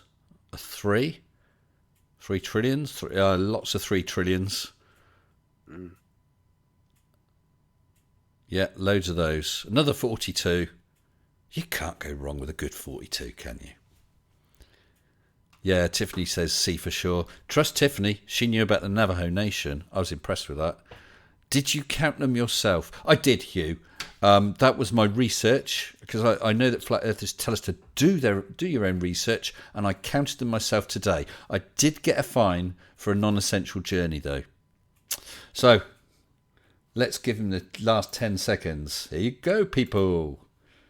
Oh, why isn't it counting down? Let's try this again. Don't say my countdown's broken. That would be disaster. Oh, there we go. We're counting down. Thank goodness for that.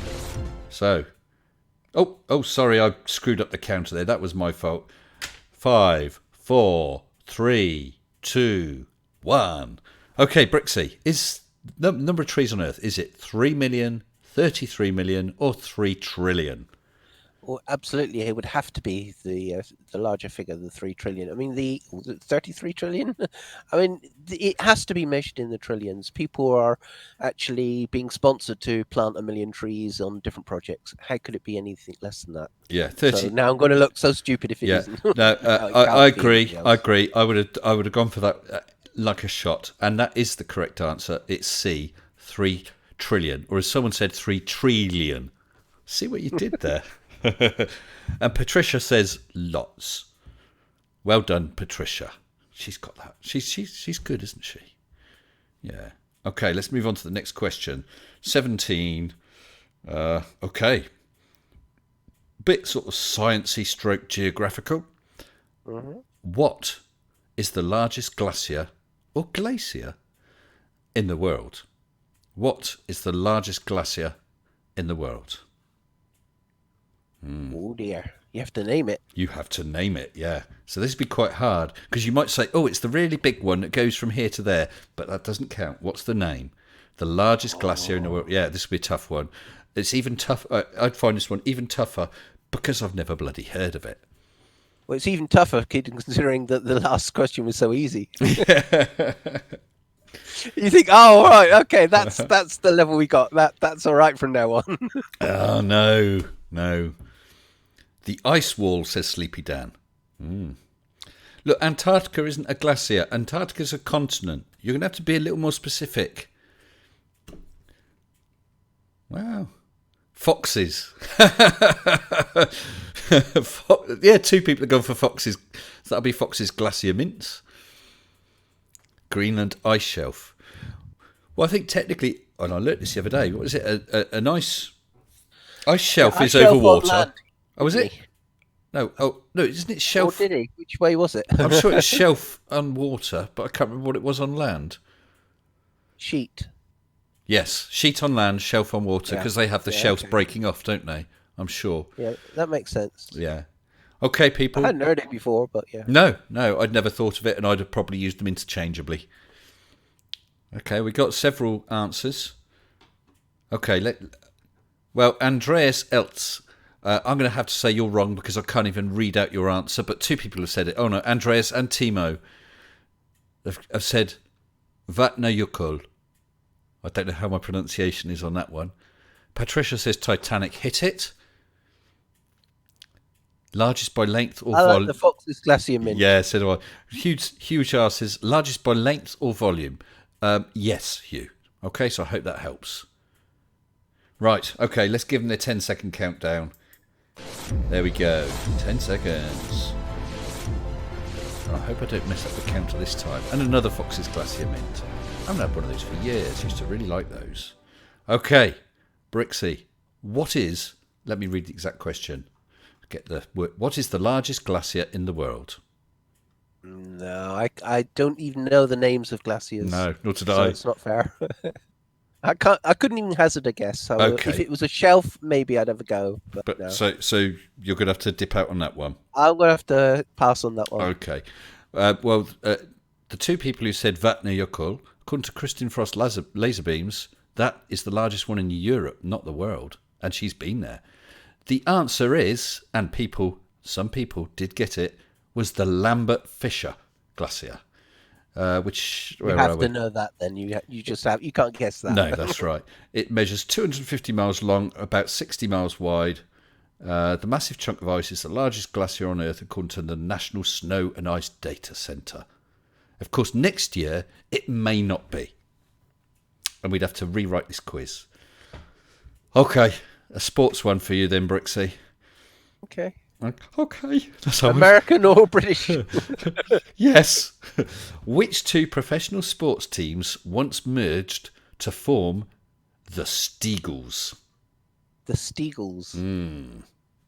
Oh, heck. Yes. The name in itself may actually help you, even if you don't know much about various sports. Things I can't even. I might have had a chance on, but yeah, I was going to say it probably turned out to be. I can't even tell you the name because I don't want to give any clues. Sure. So, which two professional sports teams once merged to form the Steagles? Okay, I've got an answer. Okay, but it's not based on knowledge. Okay, Aniceto Maldonado. If you've got to go, thank you very much for coming. Hope you enjoyed it. Hope you did. Oh, we're getting some answers in here. Steelers and Eagles, Eagles and Steelers, Eagles and Steelers, Steelers, Eagles. Oh, I think they're going quite... The Golems. 12D, says Patricia. Well, it looks like nearly everyone's going for that. Steelers and Eagles. Lakers and Patriots. There we go. Pittsburgh, Philadelphia. Well, 42. One time, Patricia, you will get that correct just by saying 42. And if you don't, I will throw in an extra question just so you do. So, I hope you... I mean, I'm sure that you've been busy trying to decide which of your many answers you're going to give Brixie. So I'm going to give them the countdown. I think I know which is the correct answer, but it's not my answer because I didn't know the American football teams. I've written that they've got it right with their Steelers and Eagles, but I'll stick with what came to my mind from deduction only. Okay, go. Well, I thought it would be the Saints and the Eagles. Now, I don't know if there was any clubs called the Saints. They're bound to be right on the Steelers, though. So you'd guessed one of the actual names as to whether there's even a club called that. Of course. I had no clue at all. With that on the screen saying Steelers and Eagles, I'm pretty sure they're right. But based on what I knew, I had to go with Saints and Eagles. Okay. Well, I think that was actually a darn good try. But the answer was, as so many have said, the Philadelphia Eagles and the Pittsburgh Steelers. There's probably a bit of info. During World War II, 600 professional football players were drafted to military service, so NFL teams adapted to shortage of eligible athletes. So in 1943, Steelers and Eagles merged to become the Steagles. Well, we've all learnt something new. Not a lot of imagination in the naming. Well, it worked, didn't it? It worked. Okay, the animal kingdom again.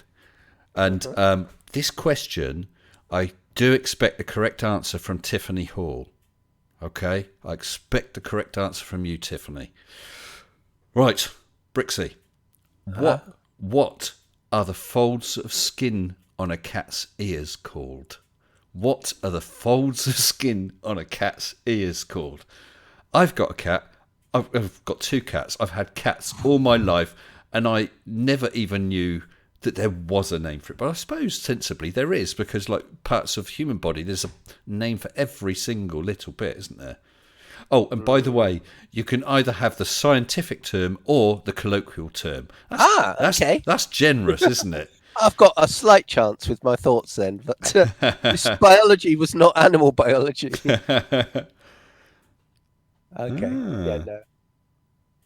Well, I'd never heard either the scientific name or the colloquial one, so there we go. Devil What a feeble excuse I just gave there. Biology wasn't it? It was that. Well, it was the general biology. I'm coming up with any excuse I can now. well, Martin H. and Archie Roche say cat flaps, and I like that. I do like that. I think you should give yourself a bonus half mark for a very clever answer. Cat flaps. Per knobs. Robert Caslow doesn't know. Actually, Robert, that's clever. I'm not even going to read that out, but that's cleverer than I thought. You'll have to go back and read that one. At 10:28, Robert Caslow's answer. Very, very clever. No idea, says Bill. An honest answer, Bill. Probably not one that will get you a point, but it's honest. Pussy Flods. Arnold's.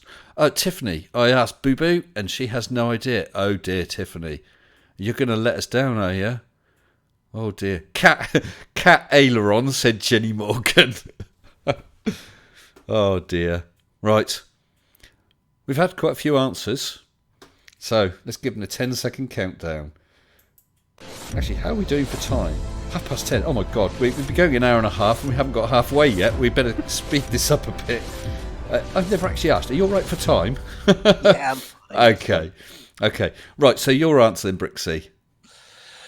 Well, I'm a huge stretch. This is just purely, I'd go with epidermis, which of course is bound not to be right unless they happen to say it's part of the epidermis. Okay, the answer is, the proper answer is cutaneous marginal pouches. Wow. Also known, which nobody got, but also known as Henry's pockets, which quite a few people did get. Henry's pockets. I never heard of that before. So there we go, people. Quite a few of you can give yourself a point. Unfortunately, I can't and you can't, Brixie, and nor can Tiffany Hall. Next one, the arts. What was the first animated film to be nominated for Best Picture at the Academy Awards? The first animated film to be nominated for Best Picture at the Academy Awards. We're going to try and keep the time down a little, much as I'm enjoying this. Oh, while we're just using that time up, Mr. Victory has just super chatted $9.99 US, saying, excellent. Trivia night is great. I must admit, Mr. V, I'm absolutely loving this. I reckon we'll do it again sometime. Maybe tomorrow and Wednesday. Is it Wednesday? I forget. Do you know, I so lose track of days. And I'm losing track of time. I must move on. Thank you very much for the super chat, Mr. V. Okay, Brixie. Oh, no, I don't ask you. I need to ask, count people down first. Don't want to make that mistake, do I? 10 seconds, people. Wow. We've got several answers in there.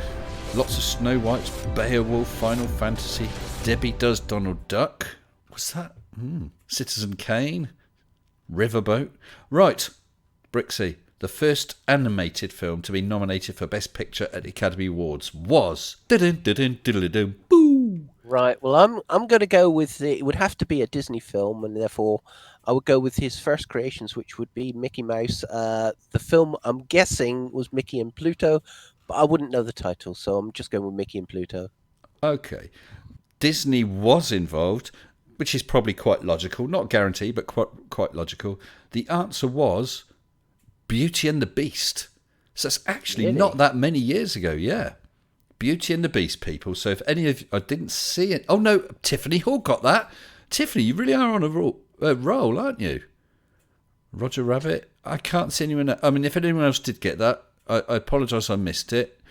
So surprised he didn't get an award for his early films, though. Yeah. So he didn't get it while he was alive then, did he? Well, there we go. So let's move on to the next question, which is geographical again. This is obviously US based. Sorry about this. What is the largest county in the United States? What is the largest county in the United States? County, not state. Yeah, county. So There we go. What's the largest? Shame, state's a nice easy one. Wouldn't be much of a question though, would it? If that was the case. Well, it'd be all right from my point of view. Tiffany said she guessed that one. Tiffany, you're not supposed to tell people that. You're just supposed to look clever. Pie Parrot, your comment, buggerations, probably quite right. I wouldn't have got that one, but that film did do very well, didn't it?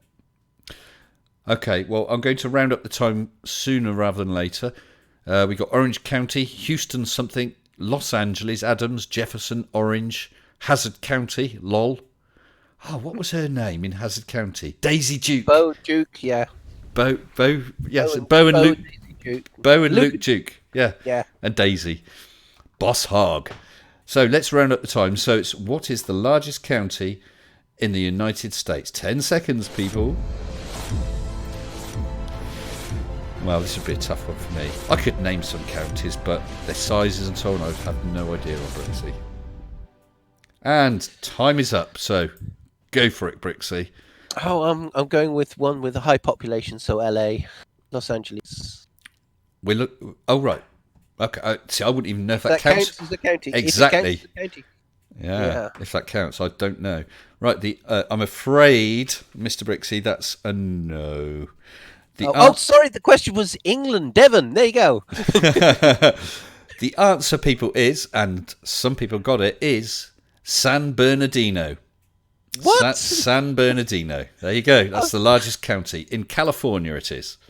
So California I'll go with, but I would have thought I'd have heard of it at least. Well, it's 20,160 square miles, and this figure says 2,076,000 odd residents.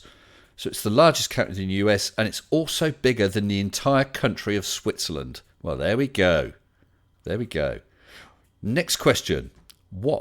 This should be a nice little easy one for people. What are baby owls called? What are baby owls called? And it's not Frank or Gerald. Well, it might be, I suppose. Could be. What are baby owls called? Now, I think that's quite an easy one. I suppose it is easy if you think you know the answer, though, isn't it? And it's even easier if you've got the answer in front of you. So I don't think we'll stay too long on this one. Patricia says she's loving this. Her husband's American. He's getting them wrong. Who is on first? Or what is on second? I must watch that. You ever watch that sketch, Brixie? Who is on first? Yeah, it's very old though. Yeah, brilliant stuff. Brilliant. Oh, is it Abbott and Costello? Yes, I think that so. Era, certainly. Yeah. Okay, we're going to give you the last 10 seconds. We've got no Robert Caslow. Baby owls are not called butt plugs. Feather-covered butt plugs. And 10 seconds is up. Okay then, Brixie. What are baby owls called? And there are actually two answers, so I'll accept either. Yeah, this isn't fair because I'm seeing what I believe to be the correct answer there, but I didn't get it, so I have to pass. I see owlets there, and that looks good to me, but that's not my answer. I can't. You're being scrupulously honest. So well done. So what? So do you have an answer then, or? If I came up with an answer on my own, it was chicks, and that's wrong. So. Okay. The answer is owlets. Or nestlings. Although nestlings. Yes. I don't know if that covers other ones. That sounds unfair. Well. That's more than one, surely. Yeah. But owlets, and a lot of people got that right. Little hoots, says Nasty Buzzard. Okay. So did somebody tweet that? I see what you did there. Right, let's move on to the next one. On average, this is a multiple choice one, people. On average, how long does it take food to pass through the human body? How long does it take food to pass through the human body? A, 6 hours, B, 28 hours, or C, 53 hours. Someone says, stop cheating, Kristin. I certainly hope she isn't cheating, but I trust you, Kristin. I do. Okay, I'm relatively confident on this one, but could be wrong. Okay. Well, Alan Rogers says he thought Nestle's were chocolate. I think you're right. We're back to is it Swiss chocolate or? Yeah, Nestle is Swiss. Yeah. Oh, it's probably American now though, just like Cadbury's.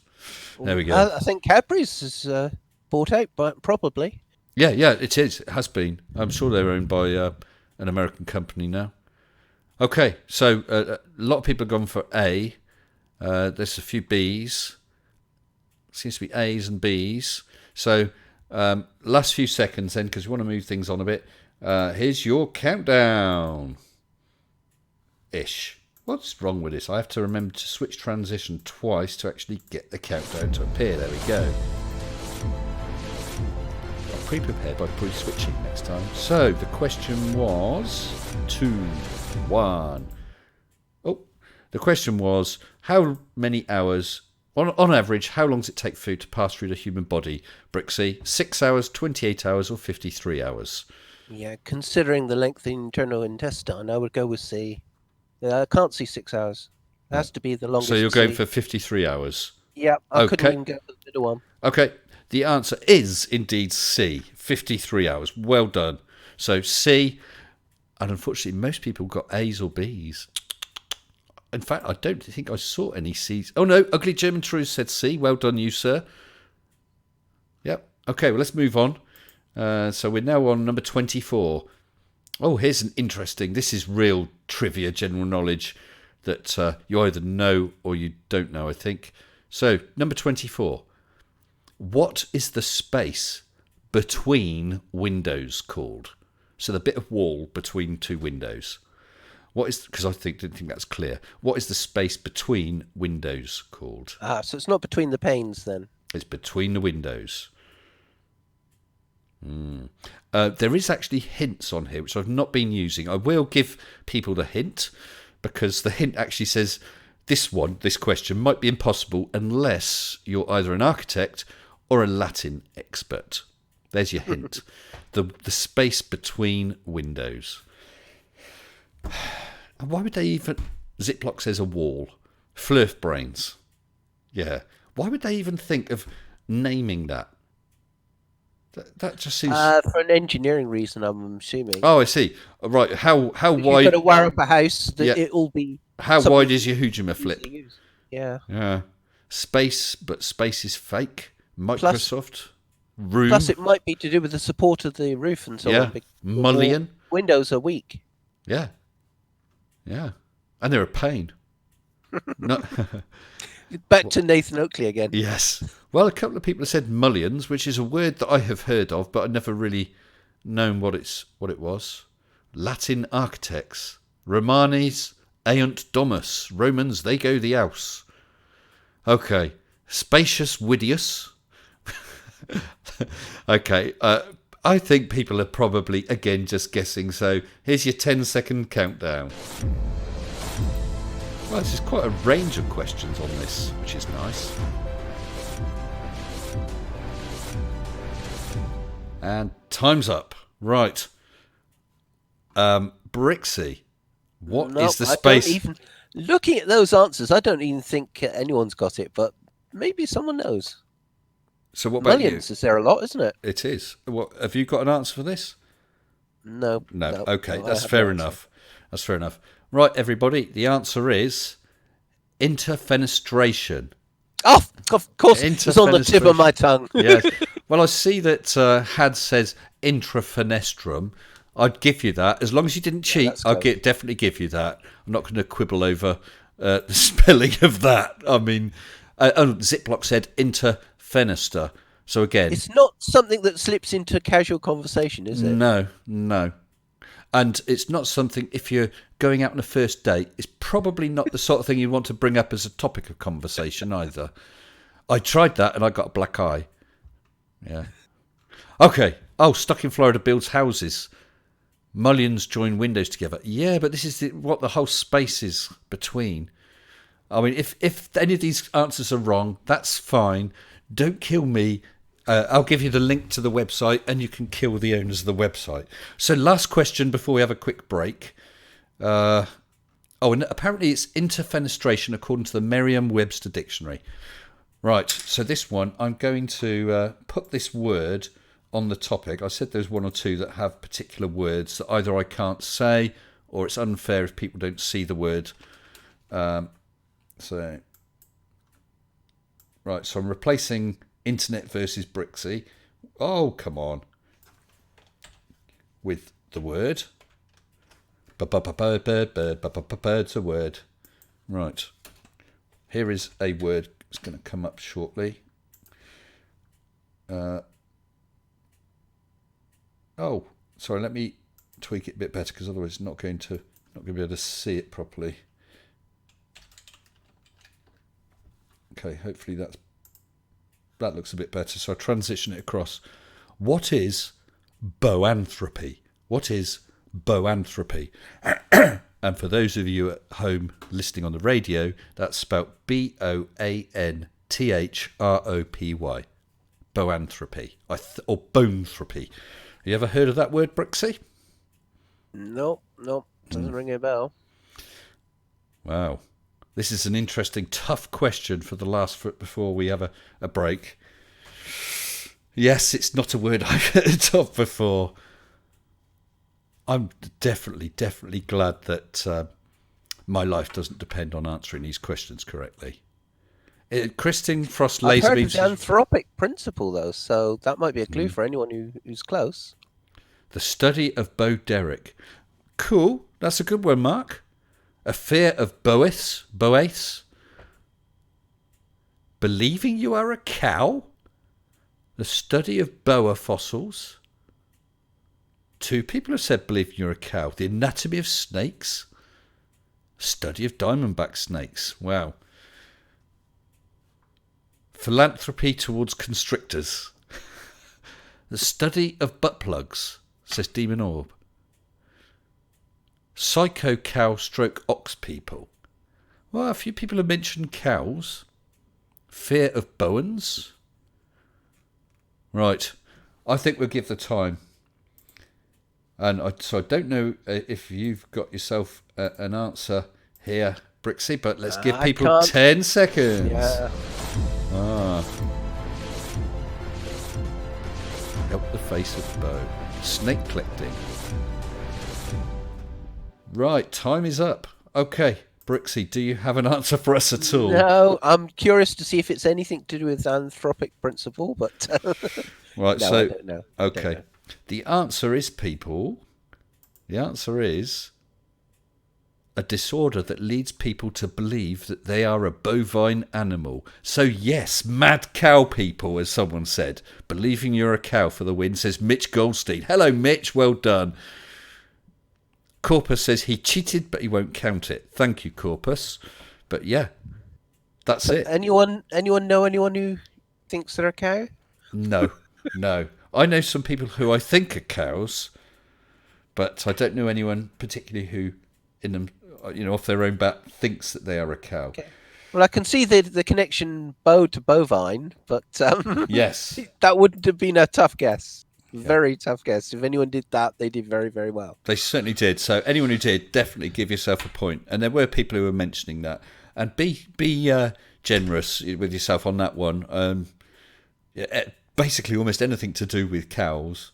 Anyway, I'll just take a few seconds out to thank my patrons. Massive thanks to all my patrons, including new patrons Brian A. Reid, Mr. Bozohead, Sven Arngrimson, Thomas B., Andy Woods, Glenn Chapman, Dark Saber, Chris Holmes, Crafty Keeler, Now Opinion, William Schofield, and my latest patrons, Nicola Redmond, AZ Atheist, Grumpy Old Man, and Hugh Jars. Thank you all so very much. Okay. Now, I did mention earlier on that I had something special, but for 2 friends of mine from work. Now is that time. We're going to hear about this. This is Ed's challenge.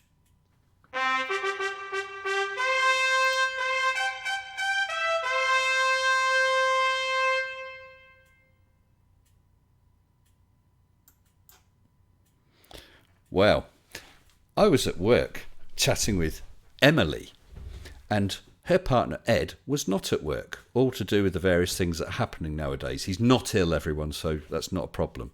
But I said we were going to be finishing quite late, and I said to Emily, I said, oh, so I presume when you get home, Ed will have a nice meal waiting for you. And she said, oh no, Ed doesn't cook. So I issued a challenge to Ed. My challenge was, sorry, I'm messing around as well to find bits and pieces. My challenge to Ed was to cook Emily a meal. I think it was about the day, 2 days later, when she got home. So the first question is, people here watching, did Ed have a go? Did this non-cook cook the lovely Emily a nice meal for when she got home after a full and long, hard day's work? So I'd like to see some thumbs up and thumbs down on this. And while you're doing this, I'm just going to grab something. Okay. You still there, Brixie? Yes, I'm just thinking of. So sorry, you did drop out just then. You just dropped out then. I was saying, I'm wondering if it was something like a toast and a cup of coffee. Well, he's not a cook apparently. He doesn't do cooking.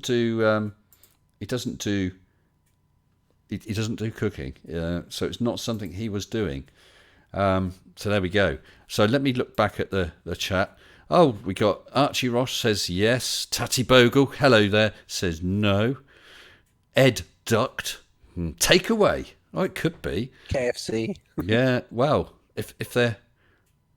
I still have that word showing, Mr. Sensible. Sorry, I don't know what word you're talking about. Oh, I know it's still up there right now. Yeah, I suppose I can take that off. That boanthropy. That one.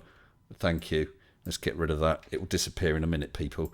Right, so the question was, did Ed cook her a meal? Did she get home after a full day's work and find herself presented with a meal? We've got some lots of thumbs up, a thumbs down from Irish. Oh, loads of thumbs up earlier on, an up and a down from TGK2K. Right, the answer is yes, he did. And here it is. He cooked her a spag bowl. How about that? That's all right. Yeah. So she got home from work to a spag bowl. So second question with thumbs up or thumbs down.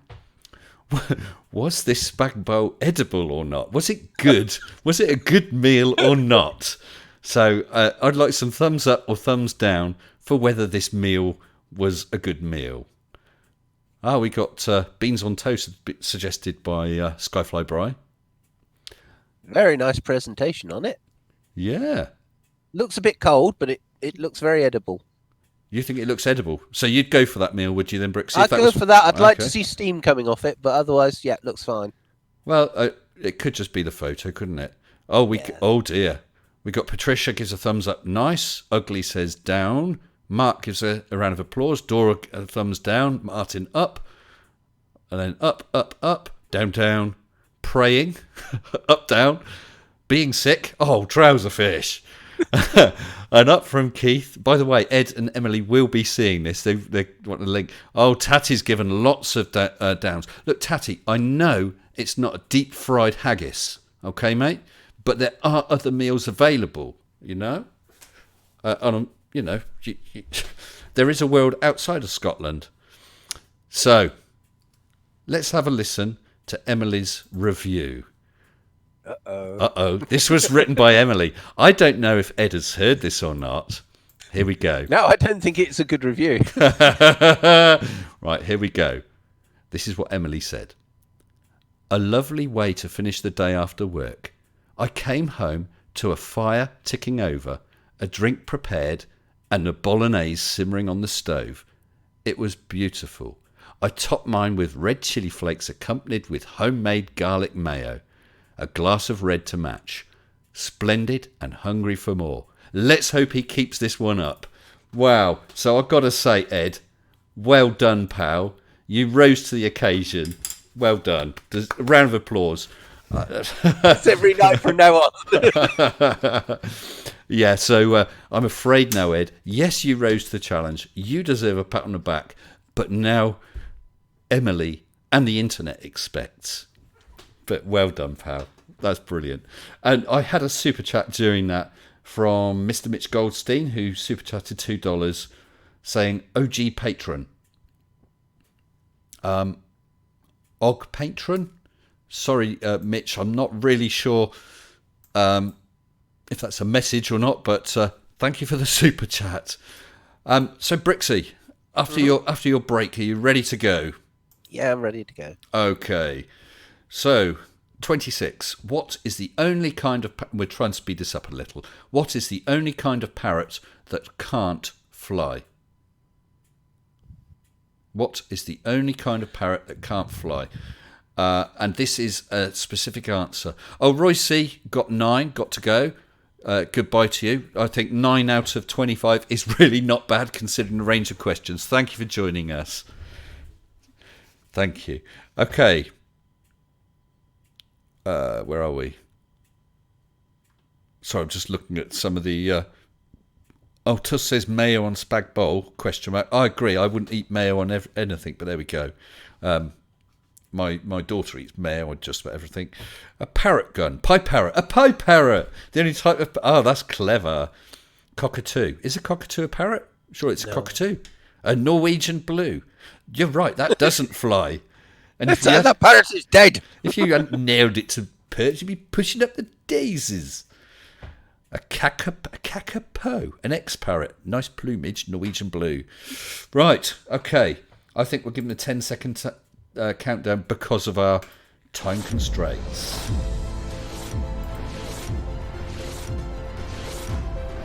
4, 3, 2, 1.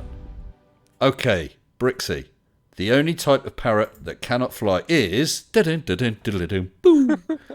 One with its flight feathers removed. Sorry. Go on. Do you have an answer? No. Okay. That silly answer was the only answer I could give. Okay, that's fair enough, mate. It really is. The answer is a kakapo, which quite a few people answered. So I'm most impressed with that. Australian, is it?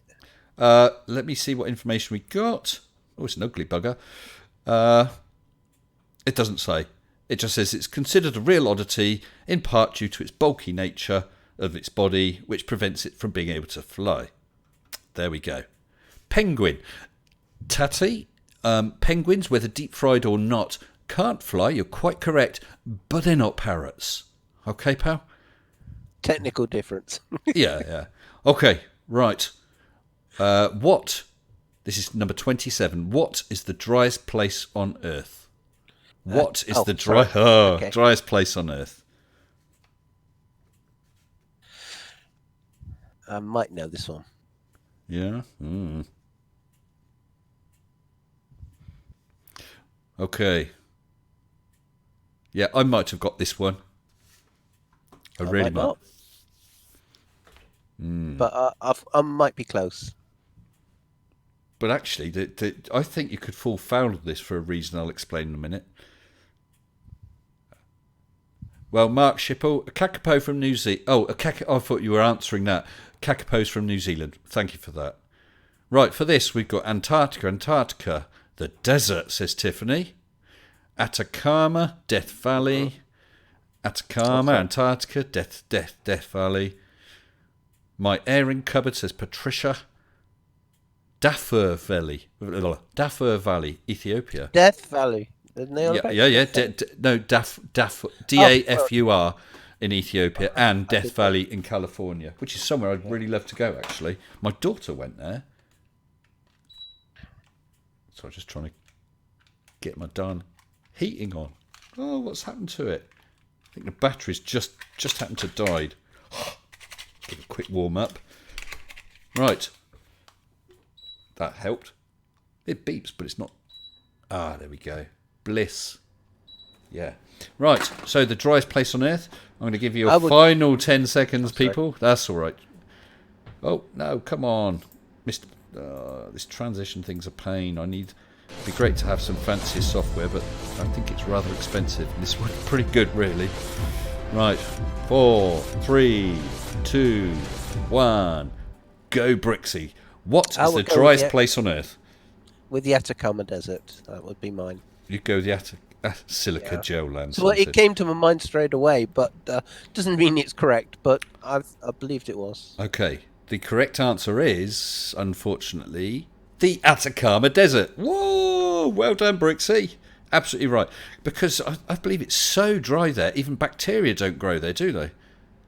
Well, there's bacteria though, of course, in the Antarctic. It's not desert, but in the Antarctic, it's too cold for bacteria as well.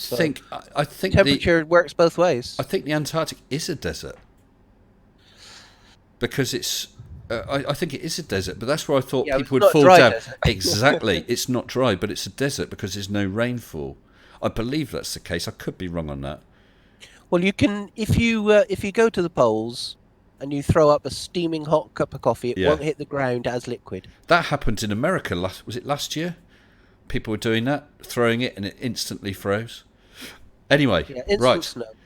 Well, we can talk for a second because the next one is one of those questions where I need to pop it up in the on the screen because it's several strange words, multiple choice, and it certainly would be unfair to try and get people to answer this one without seeing the options because I couldn't even read them, I don't think.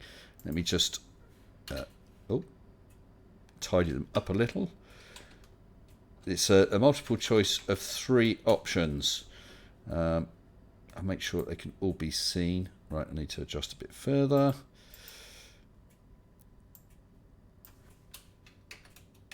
Okay, right, transition that across. There you go.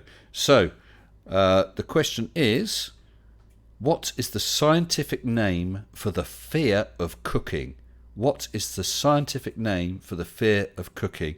Brixie, you'll have to wait till it comes through on the stream. Okay. I'll give. I'll do my best to pronounce these words. Yeah, Mageirocophobia. Sorry. Yeah, Mageirocophobia, mangiophobia, or cookophobia. But probably best to wait till you see the words come up on screen. So I'll give it a chance. You let me know when it is. Sorry? We're going to wait. I do see them. Okay. Mageirocophobia, mangiophobia, or cookophobia. Now, those spellings, I've cut and pasted that across. So if they're wrong, that's not my typing. We got quite a few Mageirocophobia A's, a few B's. No one's gone for cookophobia. But this is fear of cooking. It says cook. My hubster fears my cooking. Captain Kirk? My wife's got a black belt in cooking.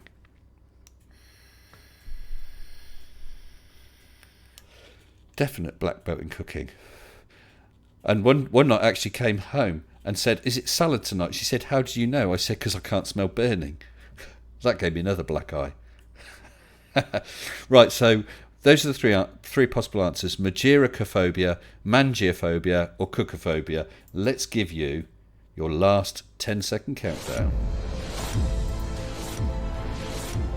I must admit, I hadn't heard of the correct word anyway. Neither here. Time's gone. Okay. I'll give it a go. Right. How about it then, Brixie? Which one did you go for? Mageirocophobia, mangiophobia, or cookophobia? Well, I'm going to have to go with A, because it looks the most complex word. You sure you don't want to go? My reason. You sure you don't want to? My reason. You sure you Who don't? would invent A? That's what I'd like to say. But it might be something. Okay. The correct answer is not on my screen right now. It is A, Mageirocophobia. So well done, you. Must make sure I give you your point. Have you lost track of how well you're doing or not doing, mate? Too concentrating on the questions. Well, so, yeah, well done. You've got that right. Mageirocophobia. I'm quite comfortable saying it like that. I could be wrong. Just having a quick look at that. I had a fear of my ex-wife's cooking. Never mind, Victory. I've still got my wife. I'm still scared of her cooking. Let's move on. So the next one is a sports question for you. Okay. But it's a general one. It's not how many runs were scored in the 1872 second innings of nothing like that. Oh, that's a shame. I knew that one. But... Right. Where does the word soccer come from? Oh, okay. Oh, it's a multiple choice. Where does the word soccer come from? A player's name. B, an abbreviation. Or C, the name of a prominent playing field. Is it A player's name, B, an abbreviation, or C, the name of a prominent playing field? Wow. I must admit, this was another one. It's American-centric, isn't it? Well, I don't know. Well, maybe I'm being harsh. Soccer is their favoured term. That's their term for it. But then it is also called soccer here, but most people would call it football. But I generally, on general knowledge sort of games and quizzes, I don't do too badly. But I have done absolutely bloody appallingly on this tonight. So with some of the answers people have come up with, I'm in awe. I'm awestruck. It's awesome. All right, so looking back, Patricia says 42. B or C, I have to go C, says Corpus, which was a prominent playing field. Clive Wells says association abbreviation. Golden says abbreviation. Quite a lot of people said abbreviation. Association football. And Hugh Jar says, let's turn this into a communist quiz. How many questions have got? Tatty, this is on number 29 or 30, so let's try and move it on a bit. Okay, let me give you guys your countdown. Definitely a wide range of questions here. So, Brixie, your answer, please. I'll read the question. What does the word soccer come from? Is it A, a player's name, B, an abbreviation, or C, the name of a prominent playing field? I'll go with the abbreviation. I think the Socrates would have been the player name, and I don't think it's that. It was too late. Okay, so you're going for B, abbreviation. B, abbreviation is correct. It derived from the phrase Football Association, shortened to ASOC, and eventually became soccer, and then soccer. SOCCA, then SOCKER, and eventually SOCCER. There you go, I learnt something new. That's totally useless. When will I ever need to know that? Who knows? Ooh, a flat earthy type question. So we're going to be really, really tight on the time for this, people. Okay. How fast does the Earth spin? I'm not going to give people long for this. Actually, there might be. I thought there might be actually multiple choice, but there isn't. Their answer may technically not be exactly correct, so give or take a bit. How fast? Which I suppose for a flat earther is fine. Yeah, that'll do. Give or take a bit. We'll call it good. Okay. Well, I'm going to give people their 10-second countdown now. Countdown. There we go. They're using the word spin rather than rotate. And time's up. Go ahead, Brixie. How fast does the Earth spin? 1,000 miles per hour. One rotation a day would be a better answer, but it's not fair. No. Okay. The answer they were looking for is 1,000 miles per hour, but I see Skyfly Bryce says 1,040 equator, one rotation per 24 hours. Ask Bob, he knows. That's right. Hey, Crafty, you're learning. 15, yeah, thanks, Bob. 15 degrees per hour drift. Yeah. One turn, 23 hours, 56 minutes, says Anonymous, but is that an exact number of seconds as well? Yeah, you're right, Tim. Spin, question mark? Yeah, but Brixie, you got spot on the answer they were looking for anyway. Don't expect anything else. Okay, so number 31. What percentage of people have black or brown hair? What percentage of people have black or brown hair? Wow. And I'm surprised. How close do we need to be? Because that's going to be a tough one. Yeah. And where do I fall into that category? Yeah, I wasn't going to ask that. How wooed. Just go back to the spinning while you're all thinking on that one. Jeff says miles per hour depends on the latitude. Yes, it does, of course. Right, so percentage, we got 80, 86, 75. Hey, Patricia, this could be the point you get into 42. It's a number question. 95, 46, 70, 87. We are all over the shop, but quite high. Well, what about all the people who have the hair colour like myself? 10 to 17, says Demon. Brian has a clever answer. He says 100% of those with black or brown hair. 0% of you and me, says Andreas. I like your thinking there, Andreas. Patricia says 42. Okay, right, I'm going to have to give you your 10 seconds because, again, I think people are just guessing. Oh, this flipping counter thing, it's not the easiest of things to use, but here it goes. I'm surprised at this answer. I really am. But then I'll be surprised at most of the answers. Okay, right, Brixie. So, what percentage of people have black or brown hair? I'll give you and anyone else. Let's say a 5% up or down on this exact number they give. All right. Well, I'll give a crafty answer because I was going to say different. I'm going to say 95% then because I think it's 100% on the grounds that I have fair hair, but I know that the colour is only given by the thickness. Okay. Right. So it's follicle thickness that counts. So your final answer is? I'll say 95, being sneaky because you said 5%. Either way. Okay. All right. The answer is 90%. You crafty beggar. So that gets you the point, doesn't it? You were going to say 100. I know, being sneaky. I was going to say 100. But you gave that as an answer, so that's fine. And you've been scrupulously honest earlier on, even when you saw an answer and wanted to change your mind, you didn't. So fair enough. So I'll give you that one. Okay, right. This one's definitely US centric. Right. What is Massachusetts state polka? What is Massachusetts state polka? There we go.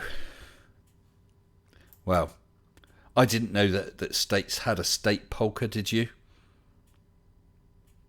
Brixie, you're dead, man. Oh no, have we lost Brixie? Have we lost me?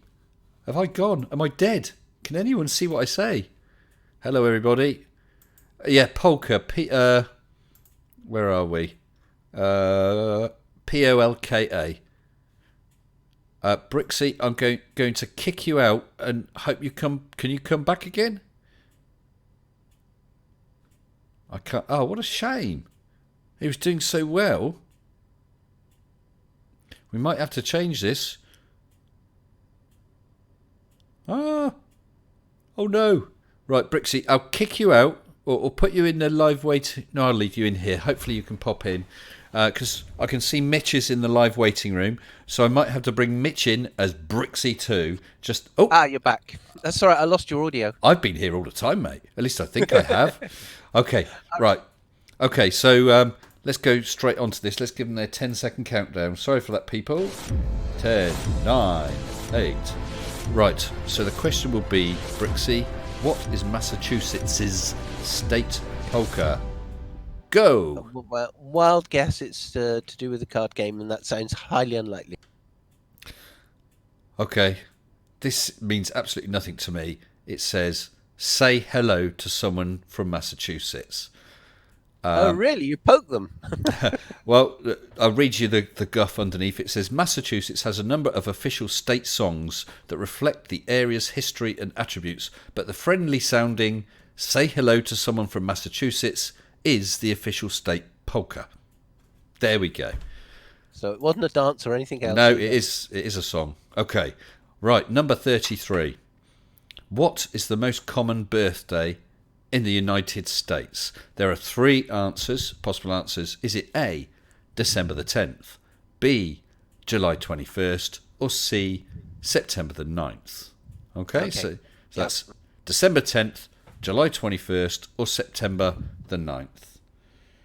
We'll give people a short while. Sure. I read a book once, and it might have been Arthur C. Clarke one, and there was a bunch of people trapped in a situation. It might have been a fall of moon dust, and someone said, I bet that two people in this room have the same birthday, which sounded ridiculous, and two of them did in the story. But with the math, it's only a small group of people you need for two of them to have the same date, the same birthday, you know. Yeah, I got a cousin with the same birthday, and this is true. My brother-in-law has. Let me think. This. My brother-in-law has got the same. No, my wife's cousin has the same birthday as me, and my brother-in-law has the same birthday and the same year as me. Anyway, better give these people a countdown. Here you go, people. Almost. Oh, dratted thing. I've got to find a neater way of doing this. This works, but it's fiddly. There we go. Right now I can't see the chat. I'm losing things. There we go. September 9th. A lot of people saying. Okay, so Brooksy, what is your answer? Most common birthday. 10th December, July 21st, September 9th. July 21st. A lot of people have gone September the 9th, and the answer is September the 9th. Which, really? Funnily, is roughly 9 months after Christmas, isn't it? Or 9 months after New Year's Eve. Yeah. I am surprised. I was expecting summertime. Yeah, so instead of going to nice New Year's parties, people are getting jiggy, apparently. There we go. Okay. So that was unfortunately a no for you, wasn't it, sir? Right, so Yeah. which country, this is number 34, everyone, which country has the most fresh water? Which country has the most fresh water? Okay.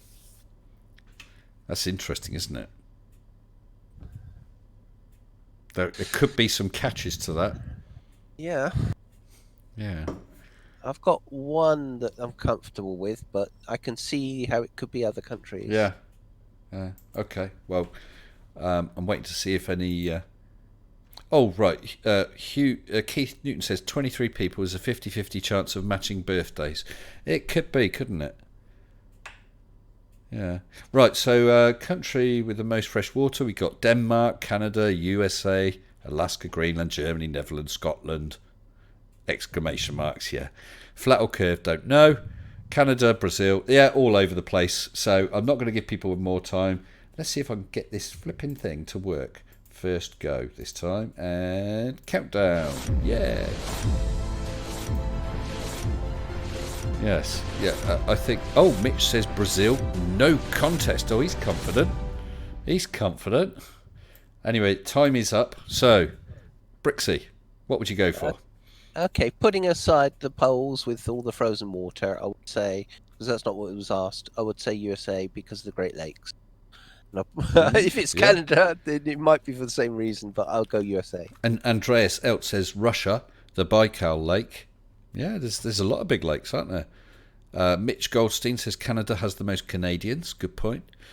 But the answer is Brazil. So, Mitch, you were right. No contest. You were right, and you were confident. Pat on the back to you, sir. That'll be the rivers then, won't it? Apparently, Brazil has approximately 8,233 cubic kilometres of renewable fresh water, around 12% of the world total. Russia comes next with 4,500 cubic kilometres, and then the US with just over 3,000. So, Brazil has double what Russia has. Wow. Okay, a spacey question, spacey science question. Number 35.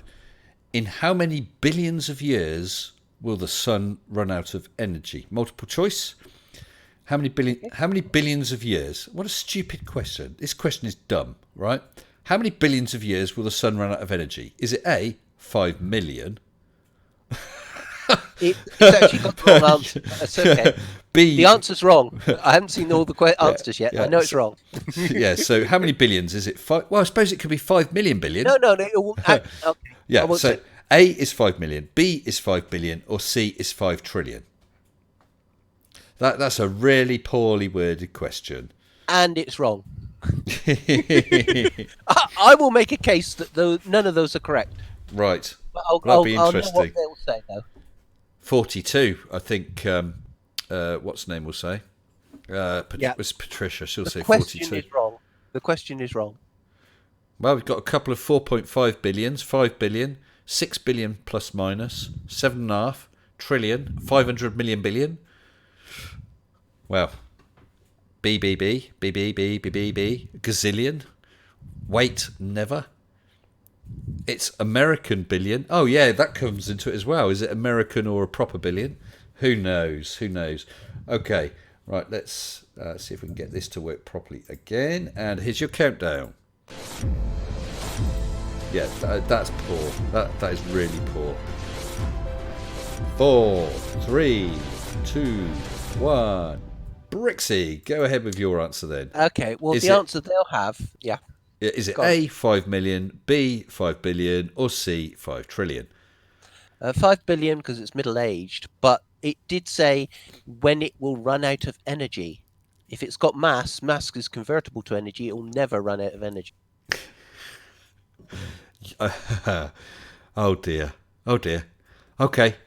But I was thinking, anyway, how many... the question's malformed anyway. How many billions of years?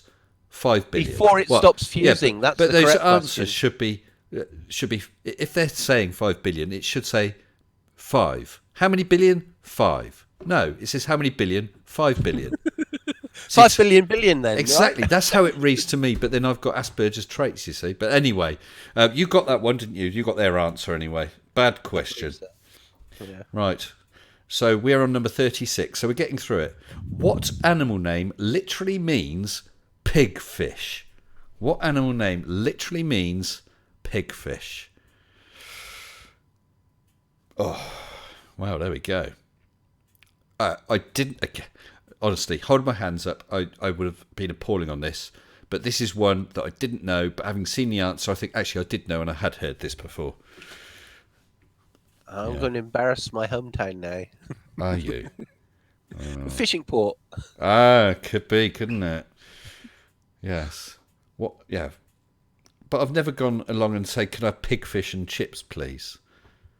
Pizza, hippo, Anthony Riley. Oh, I like your thinking, Sleepy Dan. If I ordered pig fish and chips, I'd get bacon with my fish and chips. Bacon and chips. I love bacon. Good bit of bacon. Heat Shield says he's changing his name to Metric Billion. Damn it. Okay, right. Let's give it a countdown. Oh, I got it to work first time then. Prepped properly. I'm pleased with that. We got a couple of people who said porcupine. Where does that come from, eh? Okay, Brixie. What animal name literally means pigfish? Blenny. Blenny, for goodness sake. I don't know. They look a bit like pigs. Blenny, the little fish. Yeah. At least they're stumpy little things, so... Well, there was porcupine mentioned a couple of times, but the answer is porpoise.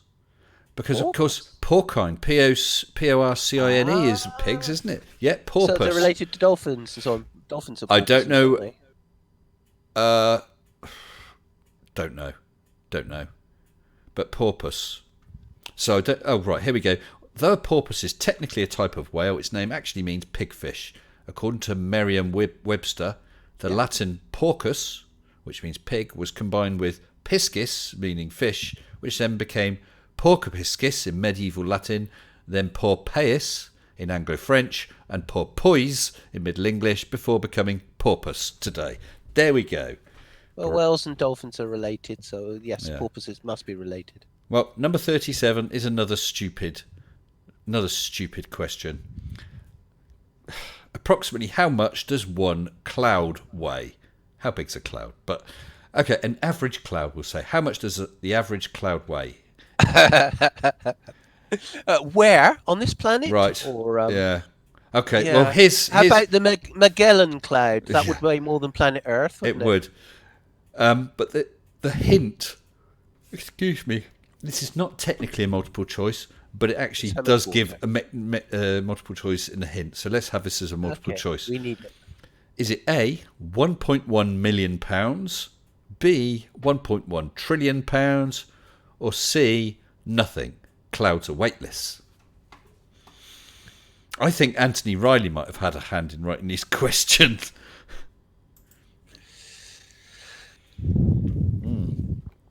How do you answer in tons, to be honest? But yeah, okay. A ton, says Nicholas. Can't read the number of zeros. Is it 300,000 kilograms, says Trouserfish. 1.1 million pounds, says Bry.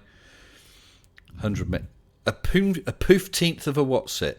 That's probably not a bad answer, Hugh. Tiffany says A, which is the lots of A's, 1.1 million pounds. I think that we better give their countdown and go for this, because this is a silly question that people are guessing, and I'm less impressed with this one. Some of them have been quite interesting questions. Mitch says not pound sterling. Yeah. Okay, time's up. So, Brixie, 1.1 million pounds, 1.1 trillion pounds, or nothing. Clouds are weightless. Clouds are certainly not weightless as long as they're in a gravitational field. So, I can't believe I'm saying this, but I'll go with the trillion. But no, let me change that. I'm going to go with the million, the average cloud. How do you define where a cloud starts? I know, it's silly. So what are you going with? 1.1 million, 1.1 trillion? I'll go with the million. I was tempted to go for trillion, but no, I'll go with the million. Okay. The answer, according to this website, is A, 1.1 million. So you got that. You're right. Yeah. I mean, a cloud bank, is that one cloud? I don't know. No, it doesn't say cloud bank. It's 1,000 miles of length of clouds. Yes, it says partially joined. What if you cut them up with scissors or something? I don't know. It's silly. That's a silly one. Okay, here's an interesting sciencey one that I'd never considered. How long was each day when the Earth was first formed? How long was each day when the Earth was first formed? And here it actually does have an exact answer. How long? That's interesting.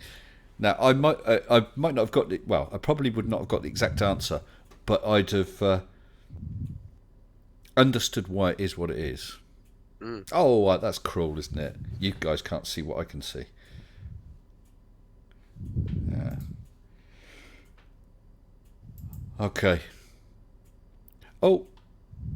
Nasty Buzzard says, I have to leave, Mr. Sensible. Thank you for making me feel as dumb as a pet rock. Nasty Buzzard, if you're as dumb as a pet rock, after reading this, I feel as dumb as a bag of gravel. I really do. So for this, we've got Mitch saying 33 hours. 1 day long, says Demon Orb. Technically right, yes. Golden says 12 hours. Mark 16. Lots 6 hours. Young Earth Creationist question, says Dora. 2 hours, says Anno. 7.4 Bry, 10 hours, 4 maybe 6, yada yada yada. Most. No, I'm not going to comment on that.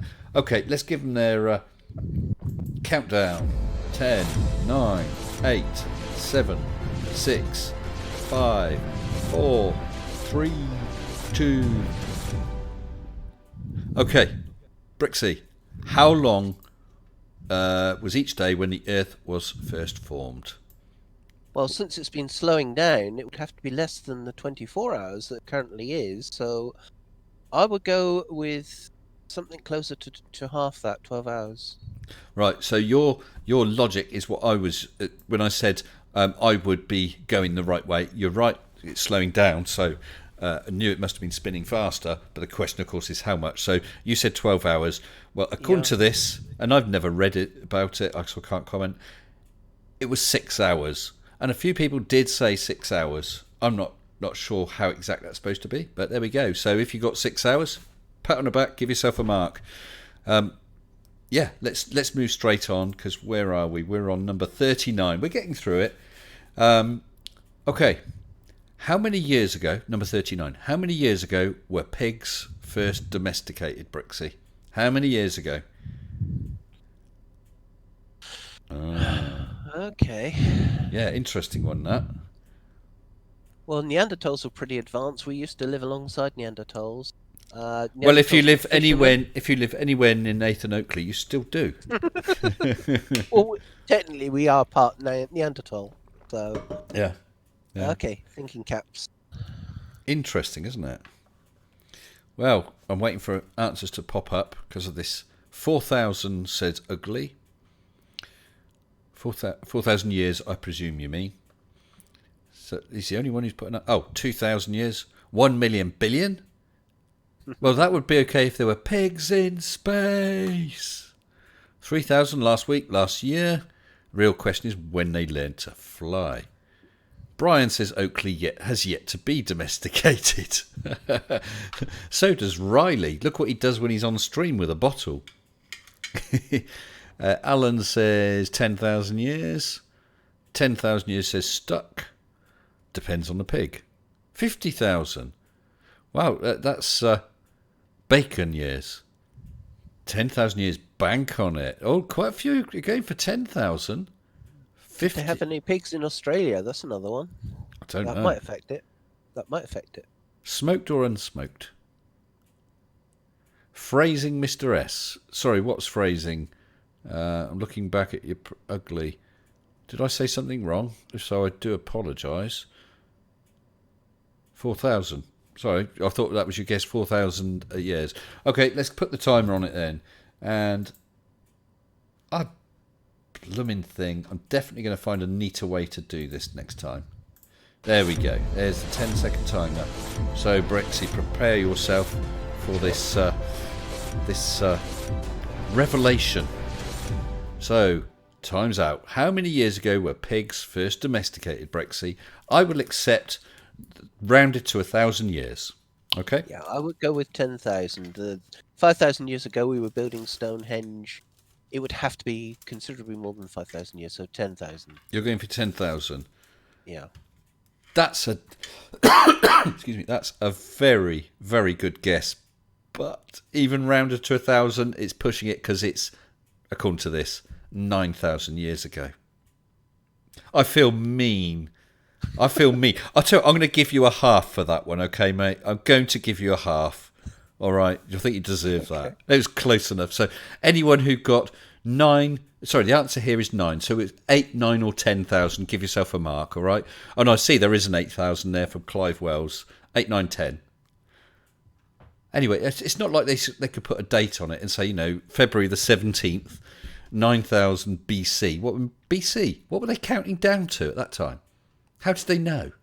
Well, I can at least reassure myself that if the earliest recorded one was 9,000 years ago, they could be 1,000 years out. But they can't be away from my direction. It has to be towards my direction. Right, let's move on. We're on number 40, so we broke the back of this. Number 40. How many kinds of apples are grown around the world? And I can do this as a multiple choice. Is it A, 125, B, 1,000, or C, 7,500? How many types of apple? Oh, sorry, trying to look at too many things. Said kind. Yes. How many kinds of apples are grown around the world? That's what it says. Kind? You'll need to ask Kent Hovind that. Yeah, exactly. Types of apple. Yeah, I think they're talking about things like golden delicious, something like that. Named. How many different apple names? I agree. Red ones, green ones. 42 says Hugh. I think Hugh is copying from Patricia. Hitchhikers, yeah. 1,000, 7,500, 1,000 types. 12. Red ones, yellow ones, and green ones. So 3 says Sleepy Dan. What about sweet ones and sour ones? An apple is an apple, so only one kind. Well, that's true. We really must defer to Dr. Kent Hovind's superior knowledge on this. If only I had a PhD from a diploma, Patriot University diploma mill. I didn't stump up the $500 or whatever it is. Never mind. Okay, right, let's give the countdown time, see if it'll work this time. And it doesn't. Yep, definitely will work on that, people. because I have to do it in 2 steps. There we go. There's your countdown. Duck turd Kent, yes. If I ever speak to him, I'll try and remember that. Oh, Apple types, iPhone, iPad, iMac. I like that, Brian. Okay, Brixie, time's run out. Okay. So how many kinds, types, varieties of apples are there? 125, 1,000 or 7,500? I can't possibly believe the smaller number. I'll go with the... I'll be brave, 7,000. The 7,500, you mean? Yeah. Okay. The largest of the 3. The largest of the 3. So it was 125, 1,000 or 7.5. It's C. It seemed difficult 7.5. Yeah. Yep. So how could they name so many? But yeah, it just seemed to be. It'd have to be. Yep. Well, you got it right. So I didn't see too many.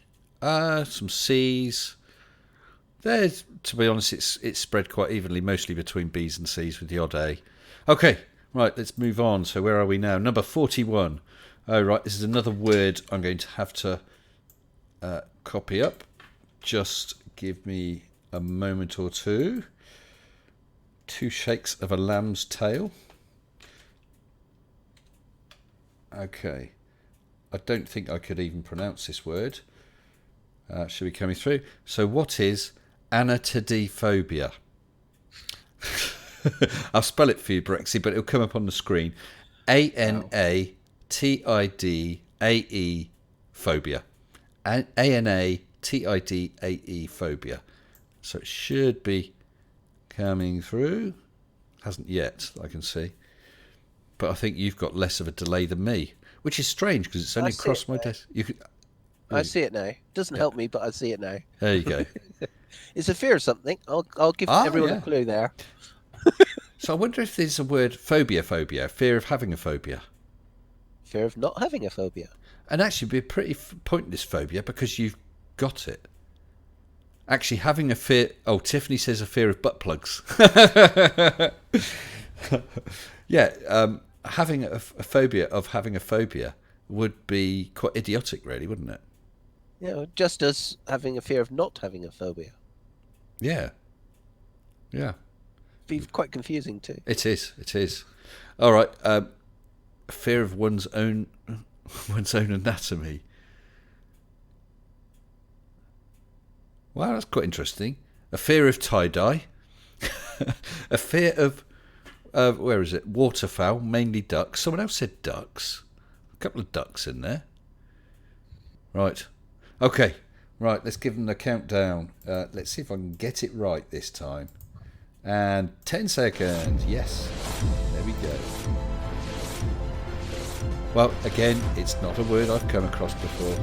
I've done shocking on this. I'll have to have a go on someone else's stream sometime. Okay. Right, Brixie. What is that fear? I would go with the anatomy side of it. So it would be a fear of your body parts. So the guy who said that, I would agree with because of the anatomy. Okay. It's still a guess, though. Okay. Well, lots of people have put fear of or fear for ducks. It's actually, according to this, the fear that a duck is watching you. I'll go with ducks. Anything to do with ducks, you can have it. But the fear that a duck is watching you, I mean, what are they doing? Sneaking up on you? Sticking recorders, in your car? Tracking you? That is common enough to have a name. Hacking you? Well, apparently so. But I've got a friend who has a fear of buttons. And I thought she was joking, but she really has. And then I heard on the radio this woman who actually was running a button shop, a sewing and buttons and bits and pieces like that. And she actually said, I had someone who wouldn't come in because they had a fear of buttons. And it is a real thing. There you go. Well, phobias are meant to be irrational, so... That's true. That's true. Okay. Right. Patricia, you've got to get this one. You must get this one because this question is question number 42. Okay. Right. What do you call a group of toads? What do you call a group of toads? Wow. Right, someone's saying the Anatidae or Anatidae are the biological family of water birds. It includes ducks, geese and swans. Patricia says the answer to question 42 is 42. I'm hoping no one gets my one. Gets your whether one it's what? right or wrong. Oh, my answer. Yeah, okay. I'm hoping nobody says it, because even if it's wrong, I quite like my one. Okay. What is 9 times 6? A group of toads? Lunch. Oh no, I don't think I could. Actually, the whole idea of frog's legs, I think it's in the mind.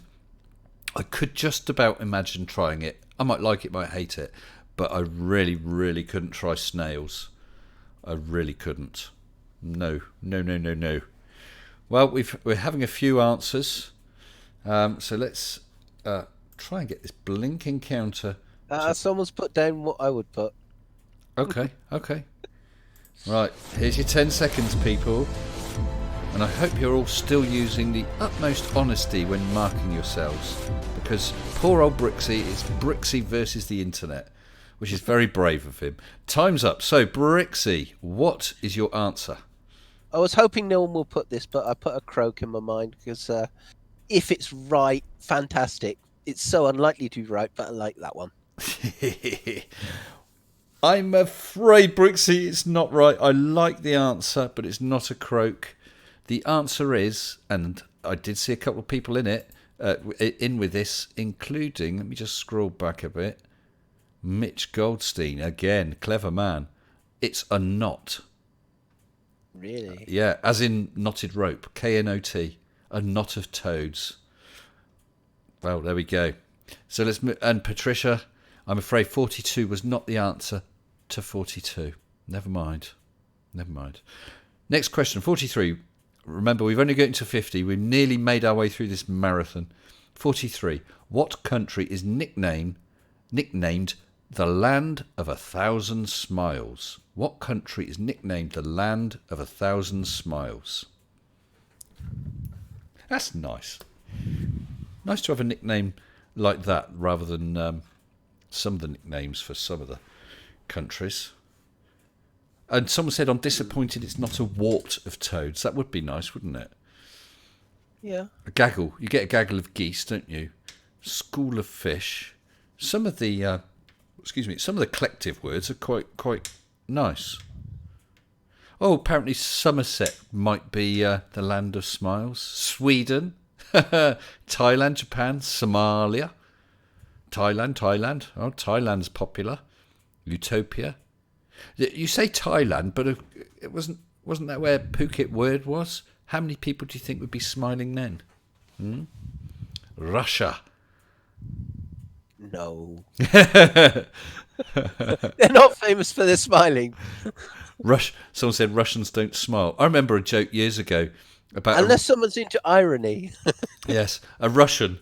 or what's the definition of confusion? A Russian standing with an empty bag wondering if he was just going shopping or had just been. It worked in the 80s. Perhaps not so much now. Okay, let's go with the countdown then. There we go. Right, so the question was, what country is nicknamed the Land of 1,000 Smiles? And Brixie, your answer is, sir... The one that came to my mind was Thailand. I have no idea if it's right, but they do always seem to promote themselves that way. It does seem possible. Okay, so is that your answer? Yeah. Well, the answer is correct. It is indeed Thailand, and quite a few people got that as well, so well done. Well done. Right, another spacey question. So it's your chance to claw another one, Brixie. Okay, right. How long do seasons last on Uranus? How long do seasons last on Uranus? It's a multiple choice. Okay.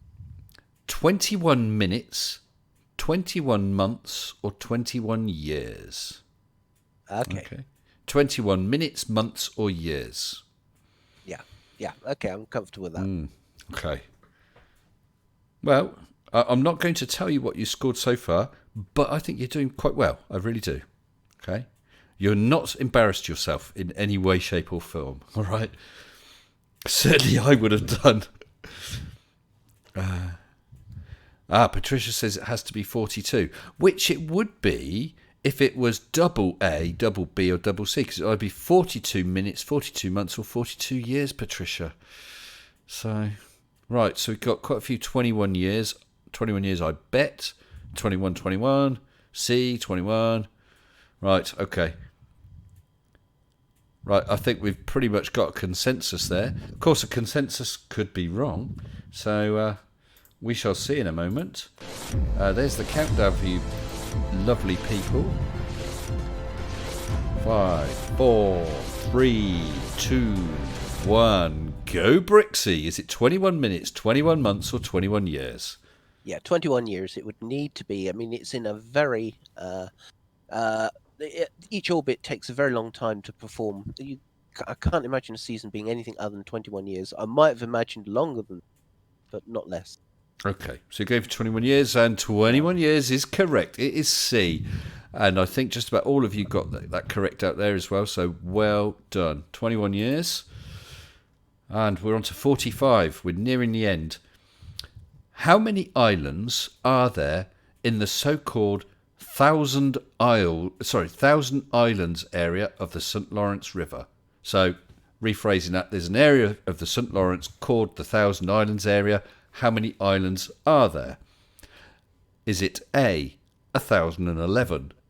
Is it B, 1,864? Or is it C, 963? So they've actually not got those in any order. So 1,011. Okay. 1,011, 1,864, or 963. Okay, I think I know what this should be. There would be a reason. Okay. We'll look forward to hearing that. I've got a photo here. The whole area looks beautiful. It's amazing how many areas in the world that you just never seen. And you think, do you know what, I'd like to see that? Right, so we've got quite a few C's. We've got 1,011, which is A. 1864s, we've got a couple of those. B's, quite a few of those. 1864 for sure. 963, but they lost a few. Depends on how much dressing you use. I see what you did there, Andreas. And Patricia has given up on 42. She's now going with unicorn. Patricia, do you usually do very poorly in general knowledge quiz? I don't know. I'm sure you make up for it by being totally lovely, though. Okay, right, let's give this countdown. Again, see if we can get this right. 10 seconds, people. Thought there was an Arnold at the door, but no. I don't know if you're still here, Tiffany. Yes, you are. Good job, Tiffany. I thought Arnold would come back, but he didn't. And time's just gone. So, Brixie, let me read it again. How many islands in the so-called Thousand Islands area of the St. Lawrence River? Is it 1,011, 1864, or 963? Yeah, I was wondering either side. Did they increase or did they decrease? Or did they get the numbers wrong? I'm going with 1,011. I did for a while there think that global warming might have actually been responsible for losing some, but I'm going with 1,011. So sorry, new I islands... have got an Arnold out here. I'll tell you what, people. Hold on to that before you get the answer. I'm just going to grab the cat. 1 second. Come on, Arnold. Come on. Come on. Here, kitty, kitty.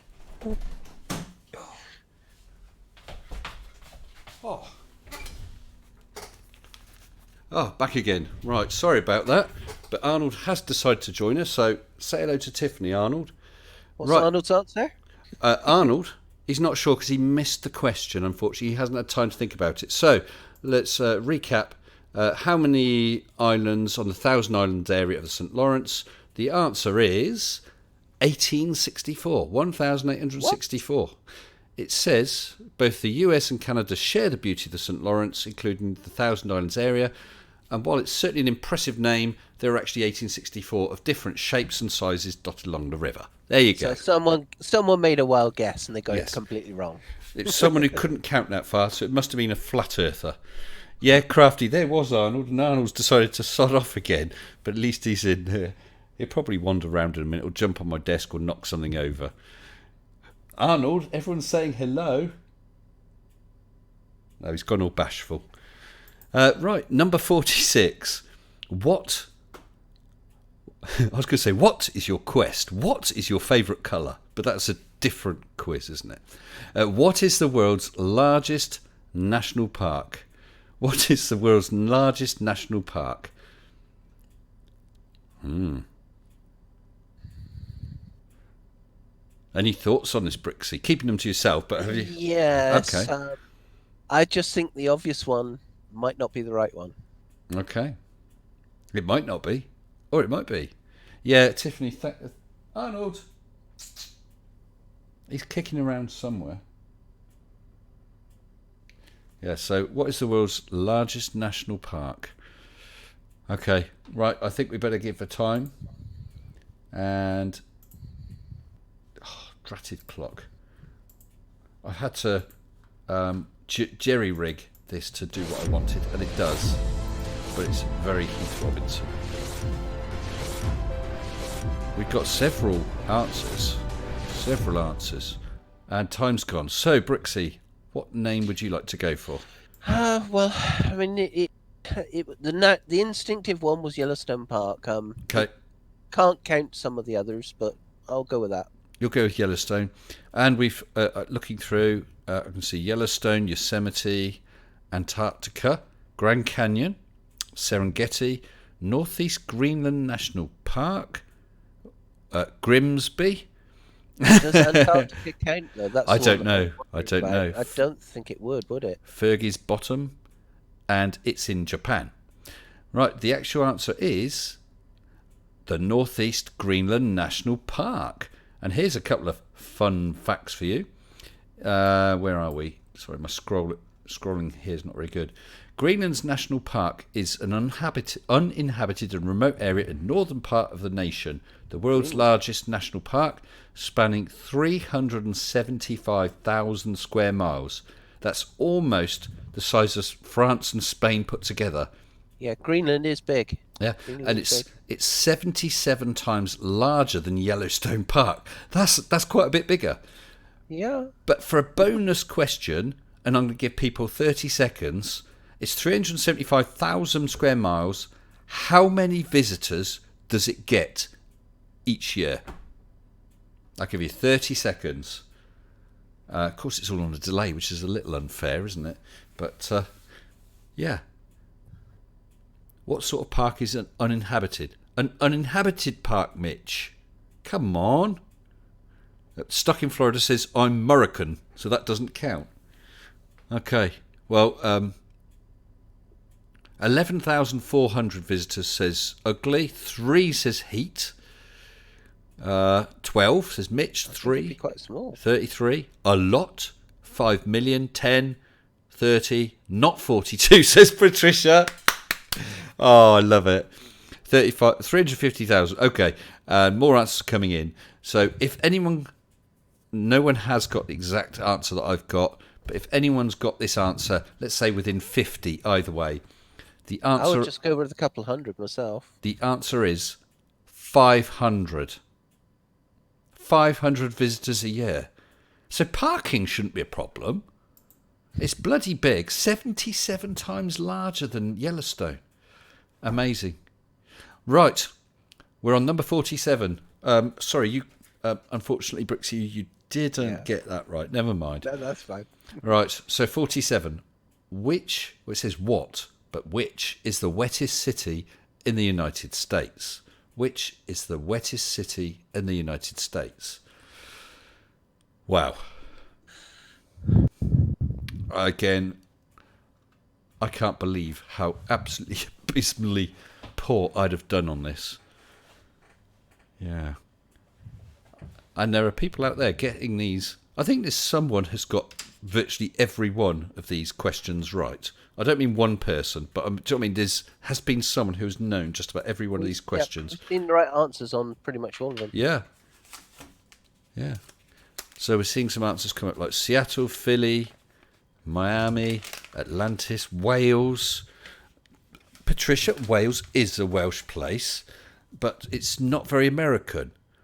Hey, Brixie, I think this Patricia might be one of these here troublemakers, you know? Yeah. Honolulu? I'm glad someone said Atlantis. something that I couldn't remember the name of, but I could remember a certain film. Oh, what's so up? They've repeated that.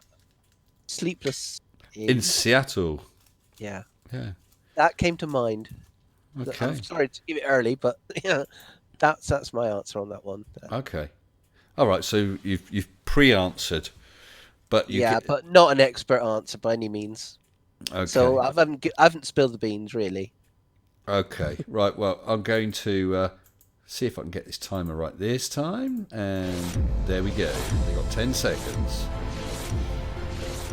Wow.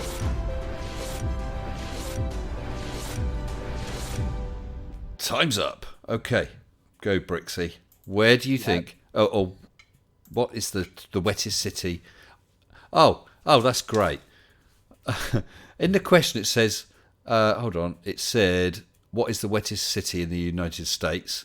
In the answer it says, so-and-so holds the title of the wettest city in the contiguous United States. So it's not strictly lovely. the same. But, okay. Go ahead with your answer. Well, I think Tom Hanks was kept awake, not just for other reasons, but because he was sleepless in Seattle. So that's where you're going for, Seattle. From the rain. Yeah. Okay. And there were other people who said that. The actual answer is Mobile, Alabama. I've heard of that. Never heard of it. I have. Spelt mobile. But they can't pronounce it properly, you know. So it's to do with the oil? Mobile oil? I don't know. I'd be reaching if I said it was anything to do with it. But a few people did say Alabama. I saw Crafty Keeler said somewhere in Alabama. Skyfly Bry said Alabama. They have swamps there, don't they? Well, the picture I'm looking at looks quite swampy. It says Mobile, Alabama holds title of wettest city, contiguous United States. Average 67 inches of rain each year over the course of an average of 59 rainy days. Pensacola, Florida, and New Orleans, Louisiana come in second and third. Right. Number 48. It's another flat Earth. Anyone in flat Earth debunking will should be able to get this one. So I'm not going to give you long. Number 48. Where is, and this is really badly worded, where is the Earth the thickest? I'd say... Another Nathan Oakley question. I was going to say wherever Oakley lives. Where is the Earth the thickest? Come on. The crust thickest. That's really poor. The thickest crust, isn't it? But I think people probably understand what they're trying to say. Oh, excuse me.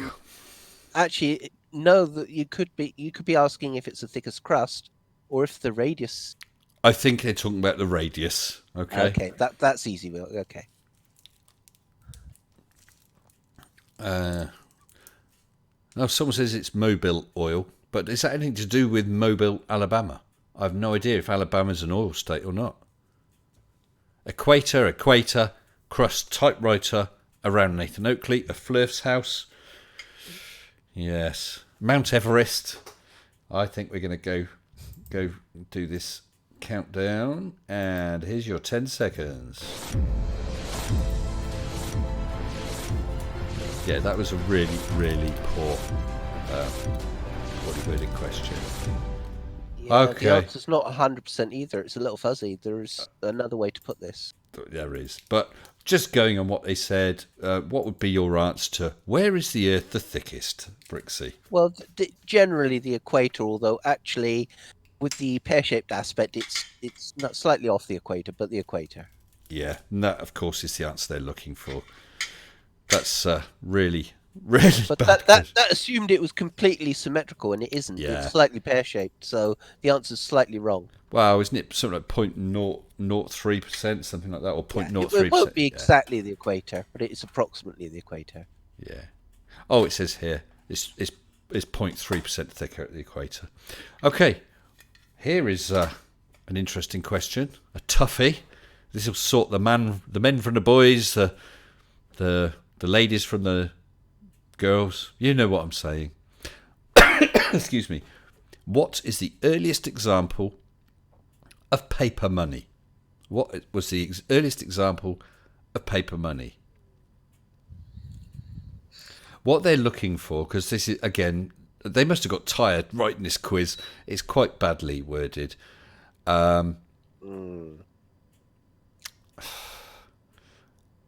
be honest, I couldn't. I mean, I've read this one because I jumped to the end just to check how many questions there were. So I actually did see this one. It is a paper currency.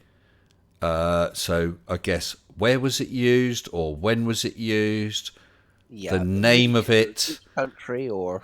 Well, yeah, I'll accept any of that. Okay. So it's name, it's time, where it was used. Okay. Yeah. Oh, we got a few Chinas: Antarctica, Egyptian, papyrus, Mesopotamia.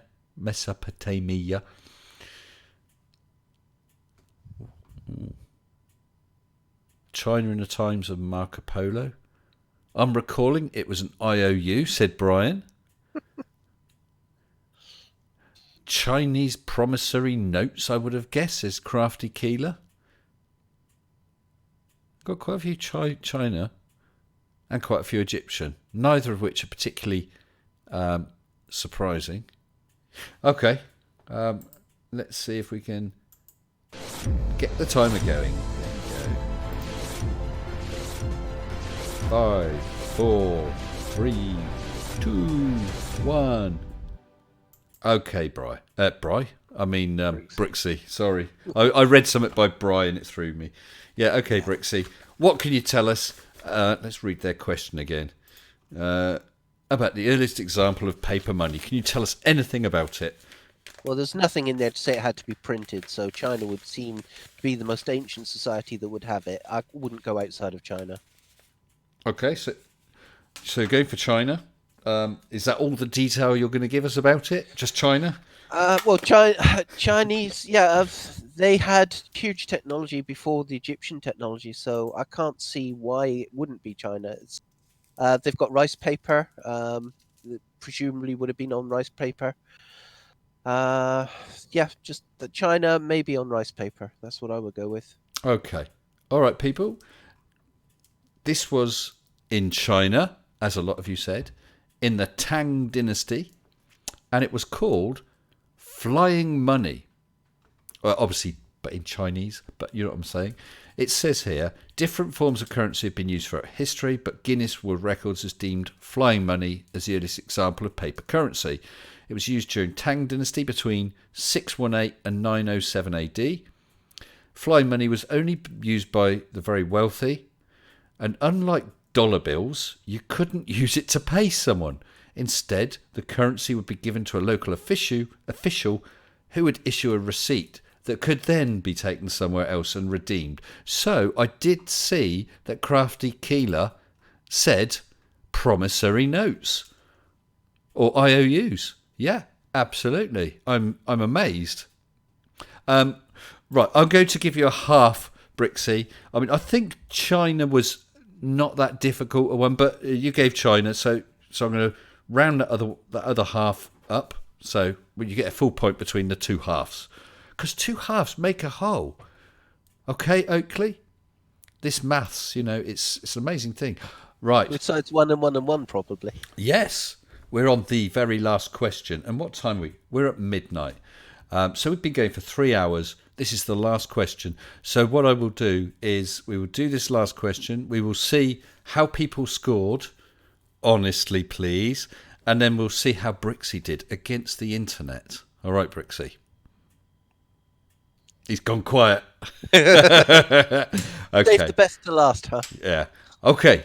Number 50. What is the tiny piece at the end of a shoelace called?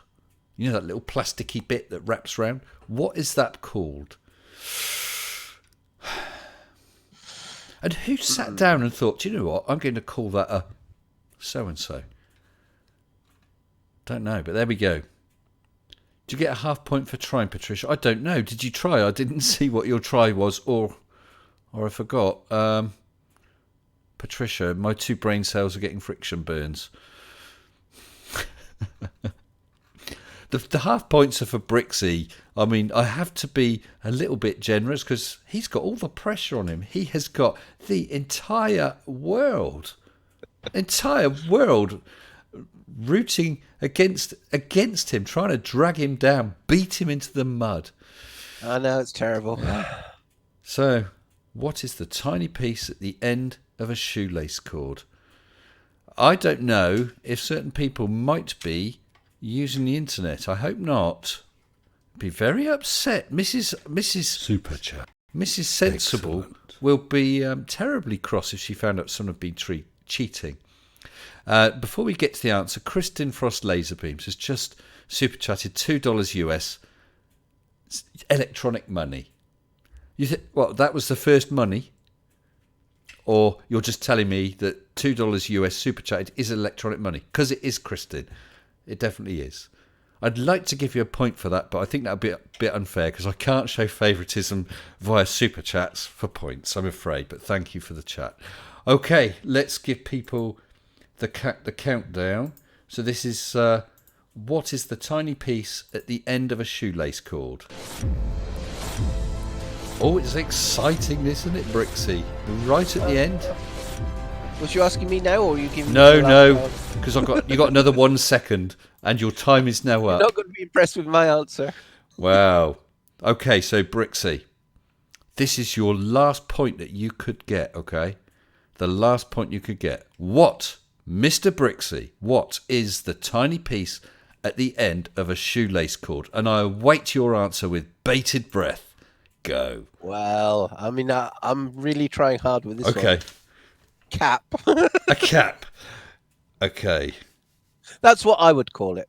So I know I've got at least the right answer from one person. Okay. Right. Is everyone out there ready? The correct answer is not, Mr. Brixie, I'm afraid, a cap. It isn't. The correct answer is an aglet. Aglet. Which I did see someone putting in there. I very much hope they weren't cheating. But I trust you. I trust you. So we've reached the end of the quiz. So what we'll do is I'll ask those of you who have actually been keeping a tally of your scores, honest scores only, to put your scores in the in the side chat now, and then I will reveal Brix's score. And we'll see where you rate. Let's write a few of them down. So we've got 23 for Bill. And Patricia, if you turn around and say you got 42, I'm afraid I'm not going to believe you. Of course, they're a bit delayed. Bill who said he got 23, he said he started late. Mr. V got 13. Harry Warp says, I think I got 3. Kristin says 4. Demon says 10, maybe. TGK2K got 4 right. Mark says much less than 42. Ugly 7 or so. 75 was Hugh Jas. Right, Hugh, you're out. You're cheating. I fail to see how you can score 75 out of 50. Creative numbering. Yeah.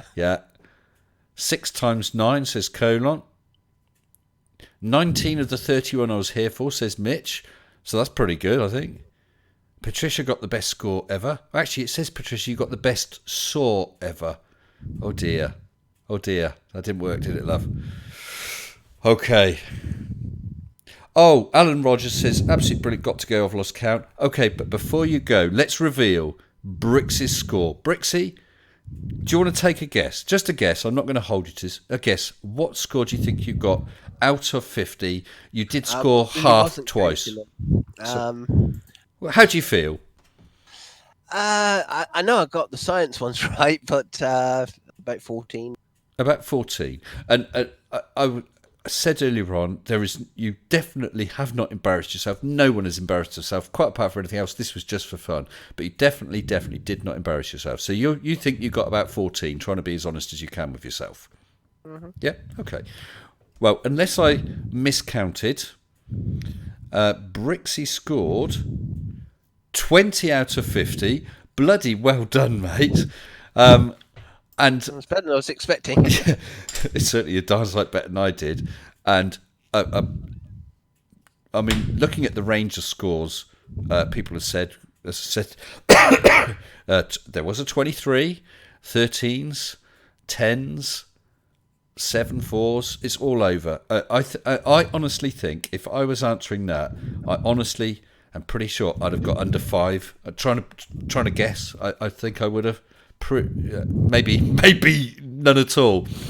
Not very good for me. So Brixie, I want to say a very, very big well done, mate, and thank you so much for being such a sport. Because to everybody, he had no warning of this. He was dragged in and dropped in it. So 10 out of 10, pal. I hope you've enjoyed it. Yeah. My girlfriend was going to be watching the film, but she wanted to watch it upstairs anyway. So. Oh dear. Did you say? No props. I checked with her first. Oh, okay. That's where you disappeared for 10 minutes, wasn't it? When you dropped out, you were actually getting a beating. Well, I didn't want to disturb her film. Oh, brilliant. Listen, there's been brilliant fun. People, I'm going to wrap up now. I have really, really enjoyed this. I will do one again sometime. Hopefully I'll get my some sort of countdown thing running a bit more smoothly. Crafty Keeler, who just started a new channel live on my last live stream, says that she and Hugh have a video collab coming out soon. That'll be on her stream. Crafty Keeler, Krafty space KEELAH. Sorry, Keely, I can't grab the. I can try a little harder. Oh no! Oh crumbs! I thought I just ditched the stream. That would have been bad. Let's see if we can find it. Crafty Keeler. There we go. Get your channel. Here's Crafty Keeler's channel. Said they're doing a stream sometime. A new video soon. And I wonder if it comes back to the stream here. Yes, it does. With adverts. Okay, well, Brixie, again, thank you. Do you have any last words? Anything you wish to say? Well, apart from I was only popping in for 2 minutes. No. My thoughts are obviously everyone try and be very, very careful when things are tight. But apart from that, keep yourself entertained. Listen to the streams. You'll make it fine. Yeah.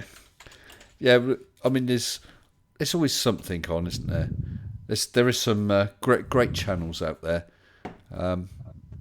Yeah, definitely. And I think it's also an opportunity to try and dig out some different channels. Try and do something different. I was talking to Mrs. Sensible the other day, and she was saying, "Oh, I don't really know what to do," and not picking anything in particular. I said, "Well, why don't you think of just something you've always fancied doing that you never really bothered to do? Let's say, for instance, cartoon drawing. Have a look at some YouTube videos giving you instruction and have a go. Just do something different. Patricia, I'm glad you enjoyed it. And you've given a thumbs up. I think you should have given 42 thumbs up. Okay. Well, Brixie, thank you very much again, sir. You've been a good sport. It's been really enjoyable, so thank you. And I want you and your family to stay safe. Oh, is he still there? Oh, he's got issues. Look, Brixie, I know you've got issues. I'm going to mute that. Sorry, you still there, Brixie? I'm here. I can hear you. Okay, good. I just say good night to you. Thank you very much for coming, okay? Good night and thank you. Okay, cool. Right, well, thank you, everybody. It's been a blast. Thank you, patrons. Thank you for all the comments. Thank you for you all taking part in that. I think that was a really, really successful time. I'm going to do it again. Not sure exactly when. It'll be a surprise. Got a video out tomorrow night. It's one of these 5G conspiranuts. That will be interesting. So until I see you again, take care and stay sensible.